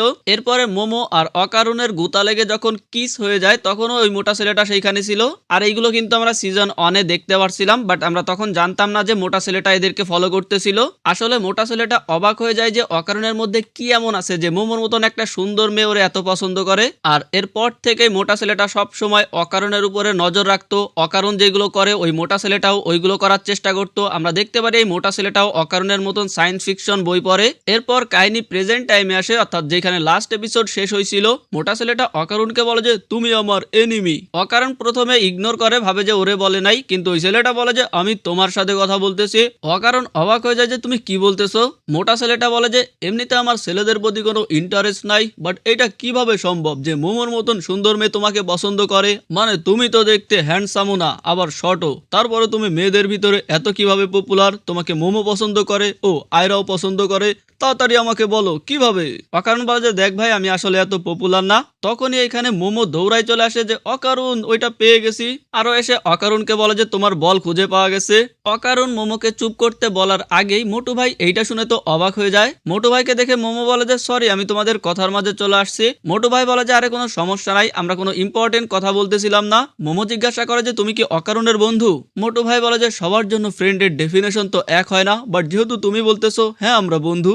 মোমো বলে যে রিয়েলি, এটা তো অনেক কুল। এরপরে ও অকারণকে গোল্ডেন বলের কথা বলে, যেটাতে অকারণ বলে যে এইটা নিয়ে আমরা বাইরে কথা বলি। আর এইটা শুনে আমাদের মোটু ভাই ভাবে যে অকারণ মনে হয় এই ধরনের 18+ মানে খারাপ স্পাইসি কথা বলে হচ্ছে মেয়েদেরকে পটায়। এর মধ্যে এখানে একটা মেয়ে এসে বলে যে তুমি মনে হয় ক্লাস বি থেকে আসছো, কিন্তু প্লিজ এইভাবে হঠাৎ করে এই ক্লাসে চলে এসো না, এখানে অনেকে পড়াশোনা করে, তাদের ডিস্টার্ব হয়। যেটা শুনে মোমো বলে যে সরি, এরপর থেকে আমি আরো কেয়ারফুল থাকবো। এরপর অকারণকে বলে যে চলো অকারণ বাইরে যাই। অকারণ ওর সঙ্গে বাইরে বের হয়ে যাচ্ছিল, তখনই এই মেয়েটা বলে যে তা কুকুরাকুন, অনিচ্ছা সত্ত্বেও বাইরে যাওয়ার প্রয়োজন নেই, তুমি যেটা বলতে চাচ্ছিলে আমি বলে দিছি। মোমো জিজ্ঞাসা করে যে এইটা কি সত্যি? অকারণ বলে যে আমি এই সম্পর্কে কিছু জানি না। তো এইটা নিয়ে মোমো আর সেই মেয়েটার মধ্যে ঝামেলা শুরু হয়ে যায়। আসলে এই মেয়েটাও অকারণকে পছন্দ করে, আর এই জন্য মোমোর সঙ্গে মিশতে দিতে চায় না। তো এইটা নিয়ে ওদের দুইজনের মধ্যে ঝামেলা শুরু হয়ে যায়। মেয়েটা বুঝাইতে চাচ্ছিল যে অকারণ আসলে মোমোরে পছন্দ করে না, এমনিতে বাধ্য হয়ে ওর সঙ্গে যায়। আর এইটা দেখে আমাদের মোটু ভাই তো আরো জেলাস ফিল করতেছিল যে সব সুন্দর মেয়ে কেন অকারণকেই পছন্দ করে। আমাদের মোটু ভাই আসলে মোমোরে অনেক পছন্দ করে। যাই হোক, মোটু ভাই কি করবে বুঝতে পারতেছিল না। আর তখনই সেই রকম একটা পোস্ট নিয়ে এসে বলে 10 গ্যালন উইনি। আসলে এটা হচ্ছে আমাদের মোটু ভাইয়ের নাম, আর ওর এরকম অদ্ভুত আচরণ দেখে সবাই ওর দিকে তাকায় থাকে। এরপরে আমরা দেখতে পারি স্কুল শেষে মোমো আর অকারণ সেই অ্যাপার্টমেন্টে আসে। মোমো এখনো সেই মেয়েটার নিয়েই কথা বলতেছিল, মানে মোমোর খুব রাগ লাগতেছিল ওই মেয়েটার উপরে। অকারণ বলা যায় তবে এইটা ওর খুব ভালো লাগতেছে যে এর আগে পর্যন্ত ক্লাসের কেউ ওর সঙ্গে এইভাবে কথা বলতো না। মোমো বলে যে মনে হয় ইদানিং তুমি অনেক কুল হয়ে গেছো এই জন্য, যেটাতে এরা দুইজনই হঠাৎ করে লজ্জা পাইতে শুরু করে। এরপর মোমো কথা ঘুরানোর জন্য হাসতে শুরু করে আর বলে যে স্যার আমি আর কি বলতাম। এরপর মোমো বলে যে যাই হোক না কেন, তুমি মিক্রোফোনে তোমার সম্পদের ছবি তো দেখছো তাই না? অকারণ বলে যে হ্যাঁ, ওইটা গোল্ডেন কালারের ফায়ার বলের মতন। আর ওরা দুজন এটা নিয়ে কথা বলতে বলতে সামনে আগাইতে শুরু করে। তবে আমরা দেখতে পারি এদের পিছু করতে করতে সেই মোটুও চলে আসছে, যারে এখন থেকে আমরা গ্যালন বলবো। তো আমাদের মোটু ভাই পিছনে দাঁড়িয়ে ভাবে যে আমি শিওর এরা এখন কোনো খারাপ কথা বলতেছে, আমাকেও এইভাবে ন্যাচারালি খারাপ কথা বলা শিখতে হবে, আমিও মিস আয়েশার সঙ্গে লাভিডাবি করতে চাই।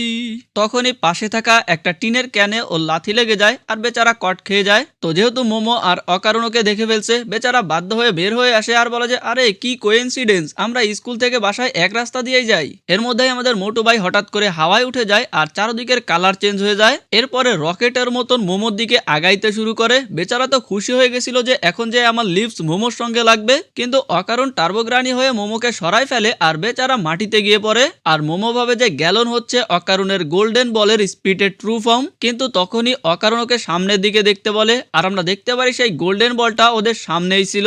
অকারণ আর মোমো গোল্ডেন বলটা ধরার চেষ্টা করে, তবে কিছুতেই ধরতে পারতেছিল না। অকারণ তো দুই হাত দিয়ে প্রায় ধরেই ফেলছিল, তবে কিছু একটার কারণেও ধরতে পারে না, আর কেউ একজন ওকে লাথি দিয়ে দূরে ফেলে দেয়। অকারণ বলে যে মোমো এইটা কোনো গোস্ট না, এটার ফিজিক্যাল বডি আছে। এর মধ্যে গোল্ডেন বলটা এইখান থেকে পালাইতে শুরু করে, যেটা দেখে অকারণ তাড়াতাড়ি মোমোকে ওর পিঠে উঠতে বলে। আর এইটা দেখে আমাদের মোটু ভাই তো আরো জেলাস ফিল করে। মোমো গ্যালনকে বলে যে তুই আমাদের ব্যাগের খেয়াল রাখিস, নাহলে তোর খবর আছে। গ্যালন বলে যে ওকে। মোমো বলে যে যদি খালি হারাই তাহলে তোরে আমি মাইরে তক্তা বানাই ফেলবো। মোটু ভাই বলে যে এইটাও কি স্পাইসি টলকের মধ্যে পড়ে, আনপ্রেডিক্টেবল। এরপরে মোমো আর অকারুন দুইজন মিলে অকারুনের সম্পদের পিছনে দৌড়াইতে শুরু করে। সামনে গিয়ে ওরা বুঝতে পারতেছিল না ওরা কোন দিকে যাবে। তখনই এক সাইড থেকে গোল্ডেন বলটা এসে মোমোর উপরে অ্যাটাক করে মোমোকে নিচে ফেলে দেয়। এরপরে অকারুনের উপরেও অ্যাটাক করে দেয়। গোল্ডেন বলটা আবারও পালাইতে শুরু করে। মোমো নিজের পাওয়ার ব্যবহার করে ধরার চেষ্টা করে, তবে পারে না। মোমো আর অকারুন আবার ওইটার পিছু করতে শুরু করে। ধাওয়া করতে করতে ওরা ছাদের উপরে চলে আসে। অকারুন প্রায় ধরেই ফেলতেছিল, কিন্তু তখনই গোল্ডেন বলটা ওকে মেরে রেলিং এর সঙ্গে ফেলে দেয়। মোমো তাড়াতাড়ি এখানে দৌড়ায় আসে আর অকারুন বলে যে বলটা নিচের দিকে চলে যাচ্ছে। মোমো অকারুনকে বলে যে তাড়াতাড়ি আমাকে জড়িয়ে ধরো। অকারুন ওকে জড়িয়ে ধরে আর মোমো নিজের পাওয়ার ব্যবহার করে স্পাইডারম্যানের মতন নিচের ফ্ল্যাটে ঢুকতে যায়। ঠিক তখনই গোল্ডেন বল সামনে এসে ওদের উপরে অ্যাটাক করে দেয় আর ওরা বিল্ডিং থেকে নিচে পড়ে যাচ্ছিল। তবে মোমো নিজের পাওয়ার ব্যবহার করে দুইটা হাত বানায় ফেলে, যার কারণে ওরা বেঁচে যায়। মোমো অকারণের উপরে পড়ছিল, আরো জিজ্ঞাসা করে যে তুমি ঠিক আছো কিনা। অকারণ বলে যে আমি শ্বাস নিতে পারতেছি না। মোমো ওর উপর থেকে নেমে আসে আর বলে যে সরি আমি কেয়ারলেস ছিলাম। অকারণ বলে যে ইটস অল রাইট। এরপর বলে যে আমার জানা ছিল না আমার যে অপোনেন্টকে আমি দেখতে পারি না তার এগেইনস্টে আমি এতটা পাওয়ারলেস। মোমো বলে যে সেম ফর মি। এরপরেও চিল্লাইতে শুরু করে আর বলে যে এইটা তো চিটিং, যারে আমরা দেখতে পারি না তার এগেইনস্টে ফাইট করব কিভাবে। এর মধ্যেই ওরা উপর থেকে মোটু ভাইয়ের চিল্লানির আওয়াজ শুনতে পারে আর বলে যে মোটু আমাদের ফলো করতেছিল নাকি। ওরা তাড়াতাড়ি আবারও উপরের দিকে ওঠা শুরু করে আর একটু ওঠার পরে দেখতে পারে যে সামনের দিক দিয়ে মোটু ভাই নিচে পড়ে যাচ্ছিল। মোমো তাড়াতাড়ি নিজের পাওয়ার ইউজ করে মোটু ভাইকে ধরে নিয়ে আসে। মোটু ভাই বলে যে ধন্যবাদ আমাকে বাঁচানোর জন্য, আমি তোমাকে জড়িয়ে ধরতে চাই। মোমো চিল্লাইতে শুরু করে বলদের বাচ্চা আমাদের ফলো করিস না, আর ব্যাক কোথায়। এর মধ্যেই অকারণ বলে যে মোমো এটা চলে আসছে। আমরা দেখতে পারি সেই বলটা আবারও ওদের সামনে। মোটু ভাই বলে যে এইবার এটা আমার উপরে ছেড়ে দাও। মোমো ওরে আবারও চিল্লাইতে শুরু করে যে বালবাগ নামি করিস না। কিন্তু আমাদের মোটু ভাই মোমোকে ইমপ্রেস করার জন্য মাথার উপরে দুই হাত দিয়ে ওইটার উপরে অ্যাটাক করে দেয় আর অ্যাটাক খুবই মারাত্মক ছিল, দেখতেই পারতাছো। যাই হোক অ্যাটাকে কিছু না হইলেও আমাদের মোটু ভাই বুঝতে পারে এইটা সম্ভবত রেট্রো রিফ্লেকশন প্রজেকশন টেকনোলজি আর বলে যে এইটাকে 3 দিক থেকে দেখো তাহলেই দেখতে পারবা। যেইটা শুনেই এই বল দরজা ভেঙে দৌড়াইতে শুরু করে। এরপর সামনে যেই দেয়াল আসতেছিল দেয়াল মেয়াল ভেঙে দৌড়াইতে শুরু করে আর আমাদের মোটু ভাই ওর পিছনে পড়ে যায়। মোমো নিজের পাওয়ার ব্যবহার করে স্পাইডারম্যানের মতন বাইরে দিয়ে ওইটার পিছু করতেছিল আর অকারণ জানি না কার ঘরের কলিং বেল বাজাইতেছিল। আর ফাইনালি একটা জায়গায় এসে ওরা তিনজনই ওইটাকে ঘিরে ফেলে আর মোমো ওইটাকে হালকা করে দেখতে পারতেছিল। মোমো বলে যে দেখতে পারছি আমি, এইটা বলেই ও নিজের পাওয়ার ব্যবহার করে ওইটার গলা ধরে ফেলে আর অকারণকে বলে ওইখানে অ্যাটাক করার জন্য। অকারণ নিজের ফুল থ্রোটাল মোডে গিয়ে ওইটার উপরে অ্যাটাক করে দেয় আর ওইটা সামনে দেয়াল ভেঙে নিচে পড়ে যায়। এরপর মোমো আর অকারণ একজন আর একজনকে বলে যে খুবই ভালো কাজ করছো আর মোমো আমাদের মোটু ভাইকেও বলে যে গুড জব, কারণ তুমি উইকনেস খুঁজে বের করছো। দেন আমরা দেখতে পারি এইটা ও আসলে যে অকারণের মতন হওয়ার জন্য যে সাইন্টিফিক্যালি বইগুলো পড়তো সেইখান থেকে জানতে পারছিল এই টেকনোলজি সম্পর্কে। আর আমাদের মোটু ভাই এই টেকনোলজি কেমনে কাজ করে সেইটা বলে একটু কুল হওয়ার চেষ্টা করতেছিল, কিন্তু আমরা দেখতে পারি কেউ তোর কথা শুনতেছেই না। মোমো আর অকারণ দেখে যে বলটা তো অ্যাকচুয়ালি একটা ডায়নাসরের মধ্যে ছিল। মোমো বলে যে তার মানে এটা কোনো ভূত না। অকারণ চিল্লায় ওঠে এইটা তো একটা কাইজু। মোমো বলে যে এইটা আবার কি। অকারণ বলে যে আমার কোনো আইডিয়া নাই। এর মধ্যেই মোটু ভাই এসে গোল্ডেন বলটা নিয়ে একটু খারাপ হিন্ট দিতেছিল। মোমো বলে যে শালার বলো চুপ কর, সব সময় খালি খারাপ কথা বলার অপরচুনিটি খুঁজিস, আর ওটা একটা ঘুষি মেরে দেয়। আর মোটু ভাই বলে যে আই এম সরি, কিন্তু তোমার শরীর আমার সাথে টাচ করানোর জন্য ওয়েলকাম।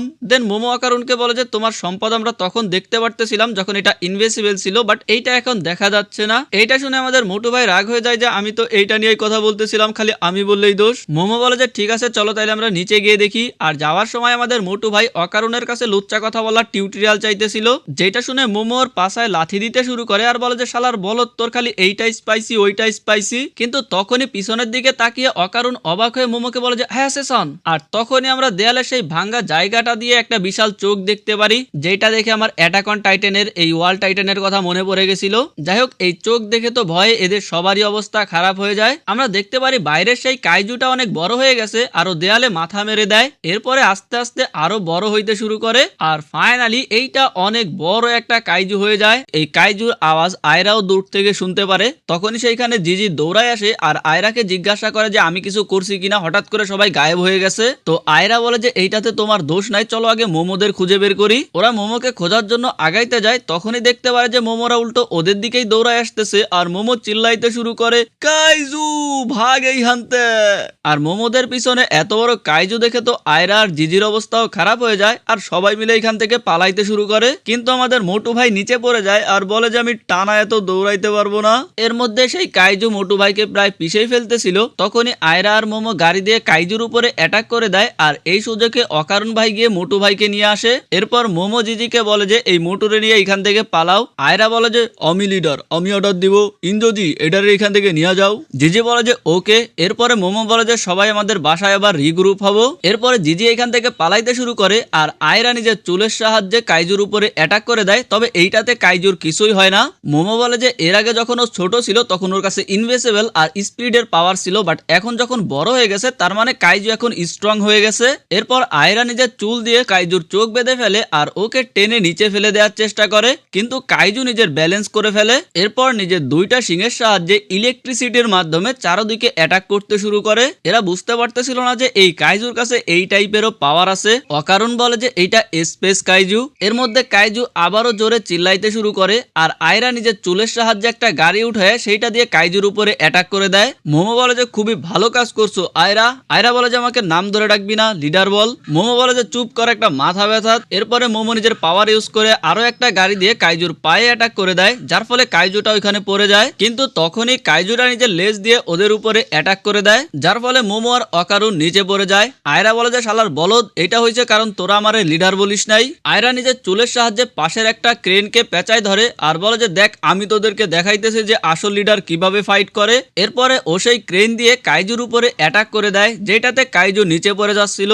আয়রা বলে যে এইভাবে হচ্ছে একজন লিডার ফাইট করে। তখনই মোমো বলে যে পিছনে দেখ, আর এর মধ্যে সেই কাইজুটা আয়রাকে ধরে ফেলে। তো মোমো আয়রাকে বাঁচানোর জন্য পাশে থাকা বিলবোর্ড গুলো দিয়ে কাইজুর উপরে অ্যাটাক করতে শুরু করে আর এই সুযোগে আয়রা নিজের পাওয়ার ইউজ করে কাইজুর হাত থেকে ছুটে যায়। কিন্তু এরপর বলে যে ও আর মোমোরে কোনো হেল্প করবে না। মোমো বলে যে তুই নিজের লিডার কইস, লিডার তো টিম ওয়ার্ক করে। এইটা শুনে আয়রা আবারও সাহায্য করার জন্য রাজি হয়ে যায়। এরপরে কাইজুটা আশেপাশে সব বিল্ডিং গুলো ভাঙতে শুরু করে আর এইটার ফলে যা হয় তা হচ্ছে চারদিকে ধোয়া ধোয়া হয়ে যায়। আমরা দেখতে পারি কাইজুটা আবারও ইলেকট্রিক অ্যাটাক করার জন্য রেডি হচ্ছে, বাট চারদিকে যেহেতু ধুলাধুলা হয়ে গেছিল তাই কার উপরে এক্স্যাক্টলি অ্যাটাক করতেছে সেটা বোঝা যাচ্ছিল না। আর কাইজুর অ্যাটাক সরাসরি গিয়ে মোমো আর অকারণের লাগে, যার ফলে ওরা দুইজন নিচে পড়ে যায় আর অকারণ নিজের হিউম্যান ফর্মে চলে আসে। কাইজুটা আবারও ওদের উপরে অ্যাটাক করে দেয়, কিন্তু মোমো নিজের পাওয়ার ইউজ করে সেটাকে ঠেকিয়ে দেয়। অকারণ বলে যে এটা নিশ্চয়ই কোনো ডাইনোসরের বংশধর যেটা স্পেসে সার্ভাইভ করার কারণে ইভলভ হয়ে এরকম হয়ে গেছে, আর এটা নিশ্চয়ই কোনো কসমিক এনার্জিরে ইলেকট্রিক এনার্জিতে রূপান্তর করতেছে। আমরা যদি এর পাওয়ার সোর্স খুঁজে বের করতে পারি তাহলে আমরা ওকে হারাইতে পারবো। এর মধ্যে সেই কাইজুর কাছে আয়রা চলে আসে আর কাইজুটা আয়রার উপরে অ্যাটাক করতে শুরু করে, যার ফলে মোমোদের উপরে আপাতত অ্যাটাক করা বন্ধ হয়ে যায়। তবে মোমো অবাক হয়ে যায় যে আয়রা এই অ্যাটাক থেকে কত ইজিলি বাঁচতে পারতেছে। এরপর মোমো রাগ হয়ে উঠে দাঁড়ায় আর নিজের পাওয়ার ব্যবহার করে কাইজুর এনার্জি ধরে সেইটা দিয়ে কাইজুর উপরেই অ্যাটাক করে দেয়, যার ফলে কাইজু নিচে পড়ে যায়। আয়রা বলে যে খুবই ভালো কাজ করছো, এইবার আমার পালা। এইটা বলে আয়রা যখন ওইখানে অ্যাটাক করতে যায় গিয়ে দেখতে পারে যে কাইজুটা ওইখানে নাই। এইটা দেখে আয়রা নিজের হিউম্যান ফর্মে চলে আসে আর বলে যে কাইজু মনে হয় আমাদের ভয়ে পালায় চলে গেছে।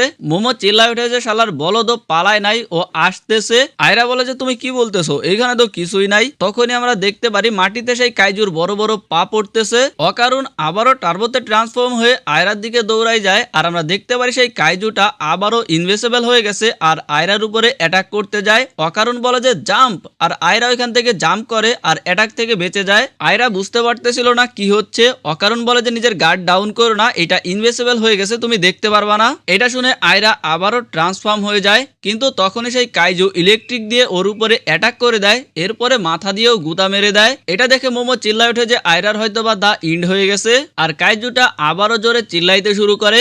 অন্যদিকে আমরা দেখতে পারি জিজি আমাদের মোটু ভাইকে নিয়ে দৌড়াইতেছিল।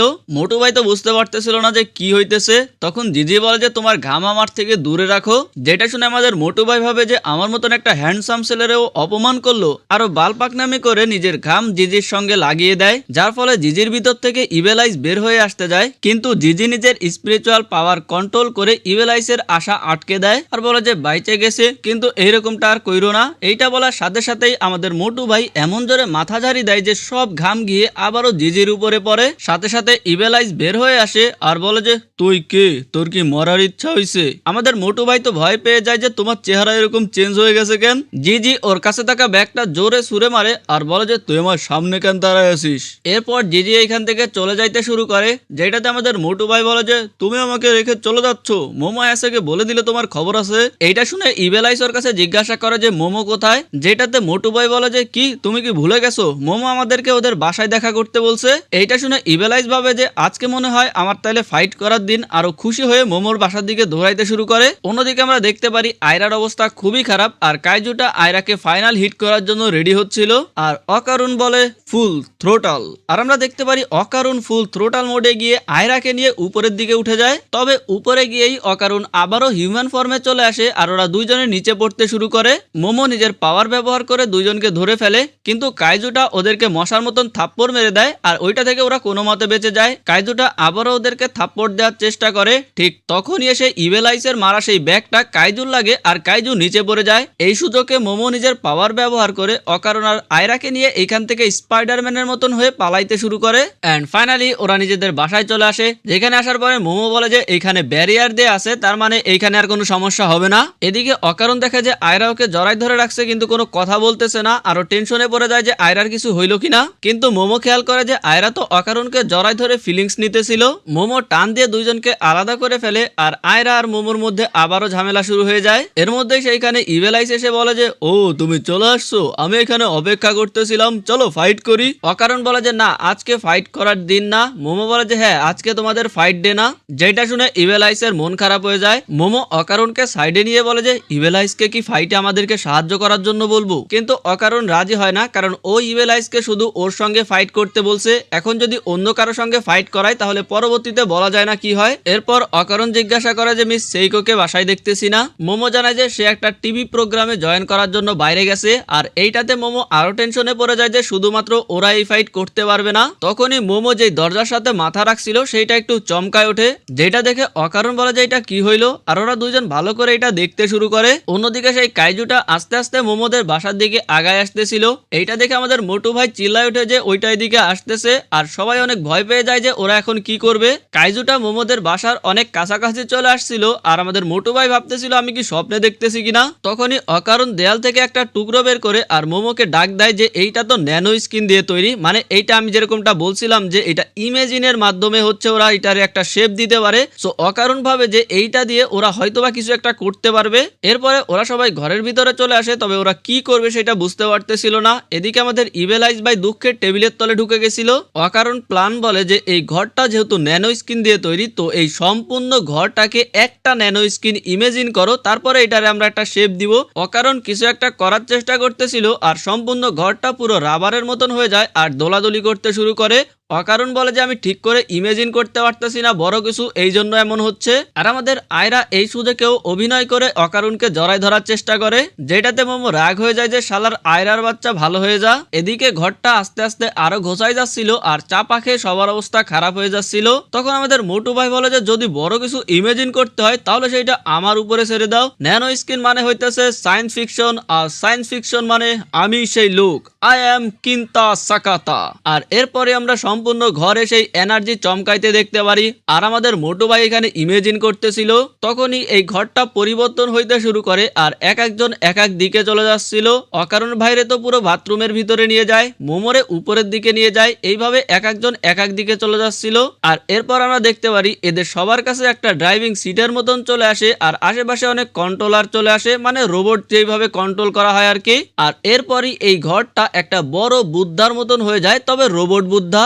এখন এইটা দেখে ওরা কিছুই বুঝতে পারতেছিল না যে এইটা কি হইলো। মোমো বলে যে এইটা সম্ভবত আমার জন্য হয়েছে, কারণ যখন তুমি বড় কিছু ইমেজিন করতে বলতেছিলা তখন আমি বড় বুদ্ধা ইমেজিন করছিলাম। তবে আমাদের মোটু ভাই এটাতে খুবই খুশি হয় যে ও একটা এখন রোবট রাইডিং করতেছে। আয়রা বলে যে শালার বলদ চুপ কর। আমাদের মোটু ভাই বলে যে আমি এতটাও ম্যাচিউর না যে আমার সামনে একটা রোবট থাকতে আমি চুপ করতে পারবো। আর ইভেলাইজ শুধু বলতেছিল আই ওয়ানা কিল। অন্যদিকে দেখতে পারি কাইজুটা অনেক কাছাকাছি চলে আসছে আর এরা বুঝতেই পারতেছিল না যে এইটা ওরা কিভাবে চালাবে। এদিকে কাইজু ওদের দিকে আগায় আসতেছিল, সবাই লিটারালি চিল্লাচিল্লি শুরু করে দেয় যে কি করবে। আর আমাদের মোটু ভাই ম্যানুয়াল পড়ার চেষ্টা করতেছিল। তখন মোমো বলে যে নিজেদের সামনে থাকা যে কোনো একটা বাটন চয়েস করে সবাই ক্লিক করো। আর ক্লিক করার সাথে সাথেই এক একজনের ক্লিকে এক এক জিনিস হয়। অকারণ যেই সাইডটাতে ছিল ওইটা ব্লাস্ট করে আর অকারণ লিটারালি রকেটের মতন উড়ে চলে যাচ্ছিল। এরপর আমাদের মোটু ভাই সামনের দিকে একটা হ্যান্ডেলের মতন দেখে ওইটাকে মারার চেষ্টা করে আর ফাইনালি বুদ্ধা একটা পা সামনের দিকে আগায়, তবে এই যে আনব্যালেন্স হয়ে যায় এর ফলে বুদ্ধা এখানে নিচে পড়ে যায়। এরপর কোনো মতে আবারও বুদ্ধাকে বসায়, কিন্তু তখনই সেখানে কাইজু চলে আসে আর বুদ্ধাকে ঘুষি মেরে দেয়, ফলে বুদ্ধা উঠতে উঠতে দূরে গিয়ে পড়ে। এরপর কাইজু আবারও বুদ্ধাকে ধরে মাটির সাথে আছাড় মারে। এদিকে অকারণ যে উড়ে চলে যাচ্ছিল তখনই ওর প্যারাশুট খুলে যায়, ফলে অকারণ সেফলি ল্যান্ড করতে পারে। অন্যদিকে দেখতে পারি কাইজু বুদ্ধার উপরে কেবল পা দিয়ে মারবে, তখনই সেইখান থেকে ইভেলাইজ বের হয়ে আসে আর চিল্লা উঠে যে ফ্রিডম।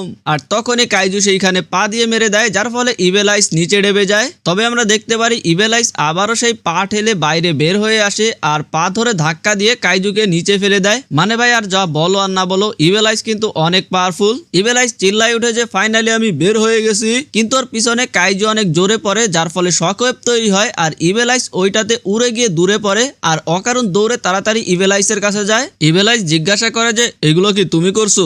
অকারণ বলে যে না আমি করি নাই, আর এসব করার সময় নাই। এর মধ্যে ওরা দেখে যে কাইজু বুদ্ধার উপরে এনার্জি অ্যাটাক শুরু করছে, যেটা দেখে অকারণ ভয় পেয়ে যায়। ইভেলাইজ চিল্লায় উঠে যে এটা তো অনেক পাওয়ারফুল, আমি ওর সাথে ফাইট করতে চাই। এখন অকারণ বুঝতে পারতেছিল না যে ও কি বলবে, আর ফাইনালি ও সিদ্ধান্ত নিয়ে ইভেলাইজকে বলে যে জাস্ট এই একটা বার। এর মধ্যে কাইজু পাড়া দিয়ে আবারও বুদ্ধার মুখ থেতলে দেওয়ার চেষ্টা করতেছিল, ঠিক তখনই দেখতে পারে যে ওর পাও বুদ্ধা ধরে ফেলছে। ভিতর থেকে আমাদের গ্যালন ভাই মানে আমাদের মোটু ভাই বলে যে বুঝে গেছে এটারে কিভাবে চালাইতে হয়, আর ও লাথি দিয়ে কাইজুকে ফেলে দেয়। মোটু ভাই বলে যে এইটা একটা ন্যানো স্কিন রোবট, মানে যেটা ইমেজিনের মাধ্যমে তৈরি হয়েছে, আর এটাকে চালাইতেও হয় ইমেজিনের মাধ্যমে, অর্থাৎ ওরা যেইভাবে চিন্তা করবে ওইভাবে এটা চলবে। এরপর আমরা দেখতে পারি বুদ্ধার হাত ঠিক হয়ে যাচ্ছে, আর মোটু ভাই বলে যে আমার স্বপ্ন যে আমি একটা বড় জায়ান্ট রোবট চালাবো। এরপর আমরা দেখতে পারি স্ট্যাচুটা পরিবর্তন হয়ে পুরো গোল্ডেন কালার হয়ে যায়, আর ডিজাইনটাও একটু পরিবর্তন হয়ে সেই একটা পোজ নিয়ে দাঁড়ায়। এরপরে স্ট্যাচু আর কাইজুর মধ্যে ফাইট শুরু হয়ে যায়, যেখানে কাইজু স্ট্যাচুর হাতে মার খাইতেছিল, মানে আমাদের মোটু ভাই ভালোই করতেছিল। আর এইটা দেখে ইভেলাইজ আর অকারণ চিল্লাইতে শুরু করে যে খুব ভালো করতেছো। কাইজুটা আবারও এনার্জি অ্যাটাক করে দেয়, তবে বুদ্ধা সেইটা হাত দিয়ে ঠেকিয়ে দেয় আর সাইডে সরিয়ে দেয়। কাইজুটা আবারও এনার্জি অ্যাটাক করে, যার ফলে বুদ্ধার একটা হাত আবারও ভেঙে যায়। বুদ্ধা সেই ভাঙা হাতটা উঠায় ওইটাকে কাইজুর দিকে ছুড়ে মারে, যেটা কাইজুকে গিয়ে ঘুষে মেরে দেয়, ফলে কাইজু নিচে পড়ে যায় আর বুদ্ধা আবারও নিজের হাতটা জোড়া লাগিয়ে নেয়। এরপরেও কাইজুর লেজ ধরে জোরে জোরে ঘোরাইতে শুরু করে আর দূরে ছুড়ে মারে, ফলে কাইজু আবারও শহরের ভিতরে গিয়ে পড়ে। বুদ্ধা আবারও সেখানে দৌড়ায় চলে আসে আর আবারও কাইজুর উপরে অ্যাটাক করতে শুরু করে। কাইজু বুদ্ধার উপরে অ্যাটাক করতে গেলে বুদ্ধা হাত দিয়ে ওর মুখ চেপে ধরে, তবে এইবার কাইজুর মুখটা বুদ্ধার মুখের কাছেই ছিল, আর তখনই কাছ থেকে কাইজুটা আবারও এনার্জি ব্লাস্ট করে দেয়, যার ফলে বুদ্ধা এবার উঠতে উঠতে অনেক দূরে গিয়ে পড়ে। তখন আমরা একটা ফ্ল্যাশব্যাক দেখতে পারি যে আমাদের মোটু ভাই কিন্তু সবসময় এই রোবট টোবট এইগুলো নিয়ে অনেক ইন্টারেস্ট ছিল আর এই টাইপের বই পড়তো, আর এই জন্য অনেক ছেলেরা ওকে বুলি করতো, কথা শোনাইতো। এইসব কথা ভেবে মোটু ভাই আবারও উঠে দাঁড়ায়, অর্থাৎ বুদ্ধার মাধ্যমে, আর বুদ্ধার একটা হাত আবারও ভেঙে গেছিল, সেটা জোড়া লাগিয়ে নেয়। এরপর মোটু ভাই বলে যে মানুষ আমারে কি বললো তাতে আমার কিচ্ছু যায় আসে না, আমি এইটা করি কারণ এইটা আমার ভালো লাগে, আই লাভ রোবটস। এইটা বলে মোটু ভাই আবারও কাইজুর উপরে অ্যাটাক করে দেয় আর ওর ধুমায় মারতে থাকে, আর বলে যে আমি সবসময় বিশ্বাস করতাম যে আমি কোনো একদিন বড় একটা রোবট চালাবো, আর এইটার জন্য আমি সবসময় নিজেকে প্রস্তুত করছি, আর তাই আমার কোনো রোবট মোশন সিকনেস নাই। আর গাইস তোমরা যদি মোশন সিকনেস না বুঝো, অনেকে আছে না যে বাস বা গাড়িতে উঠলে জার্নি করলে বমি হয়, অসুস্থ হয়ে যায়, ওইটাই হচ্ছে মোশন সিকনেস। তো তোমার যদি কোনো প্রস্তুতি না থাকে, তুমি এরকম বড় একটা রোবট চালাইতে গেলে তোমার মোশন সিকনেস হইতে পারে। তো যাই হোক, আমাদের মোটু ভাই কাইজুকে মেরে অবস্থা খারাপ করে দেয়, আর তখনই হঠাৎ করে কাইজু গায়েব হয়ে যায়, যেটা দেখে মোটু ভাই অবাক হয়ে যায় যে কেবলই তো আমি ওর এইখানে মারলাম। আর এর মধ্যে একটা পাঞ্চ এসে লাগে, যেটাতে ভিতরে থাকা মোটু ভাইয়েরও চশমা ভেঙে যায়। মোটু ভাই বলে যে এইসব করে কোনো লাভ নাই, কারণ এই রোবটের মাধ্যমে আমি যা ইমেজিন করব তাই করতে পারি। এইটা বলে মোটু ভাই নিজের চশমাটা চেঞ্জ করতে যায়, কিন্তু তখনই এসে আবারও একটা পাঞ্চ লাগে। এরপরে কাইজুটা একের পর এক বুদ্ধা স্ট্যাচুকে মারতে শুরু করে, মানে মোটু ভাই কিছু করার চান্সই পাইতেছিল না। এরপরে কাইজুটা বুদ্ধার মুখের উপরে পা দিয়ে জোরে পাড়া দেয়, যার ফলে ভিতরে থাকা আমাদের মোটু ভাই চাপা খেয়ে যায়। অকারণ ওরে বলে যে সামনে থাকা ওই বাটনটা ক্লিক করো, মানে যেটা দিয়ে অকারণ বাইরে বের হয়ে আসছিল আর কি, কিন্তু সেই বাটন চাপ দেওয়ার আগেই মোটু ভাই আরো চাপা খেয়ে যাচ্ছিল। এর মধ্যে আমরা দেখতে পারি মোমো নিজের পাওয়ার ব্যবহার করে, আর বুদ্ধার মাথার ওইখান দিয়ে মোমোর পাওয়ার বাইরে বের হয়ে চলে আসে, যেটা অনেক বড় পাওয়ার ছিল। এইটা দেখে অকারণ অবাক হয়ে যায় যে তার মানে ভিতরে যে পাইলট থাকে এই রোবট তার পাওয়ারও ব্যবহার করতে পারে। এরপরে আয়রা নিজের পাওয়ার ব্যবহার করে ওই বুদ্ধার মাধ্যমে সম্পূর্ণ কাইজুটাকে পেঁচিয়ে ফেলে।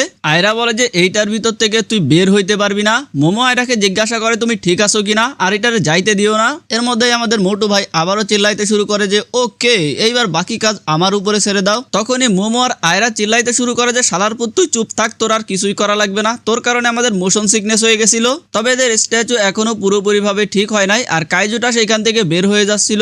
আয়রা মোমোকে কিছু একটা করতে বলে, তখনই মোমো নিজের পাওয়ার ব্যবহার করে এই রোবটটার যে হাত পা ভেঙে গেছিল সেটা ঠিক করে ফেলে। এরপর দুই হাত দিয়ে কাইজুটাকে ধরে ঘুরাইতে ঘুরাইতে অনেক উপরের দিকে নিয়ে যায় আর ওর হাত দুইটা একটা রশির মতন পেঁচাই গেছিল, যেটা দেখে অকারণ ইভেলাইজকে বলে যে তাড়াতাড়ি ভাগ এইখান থেকে।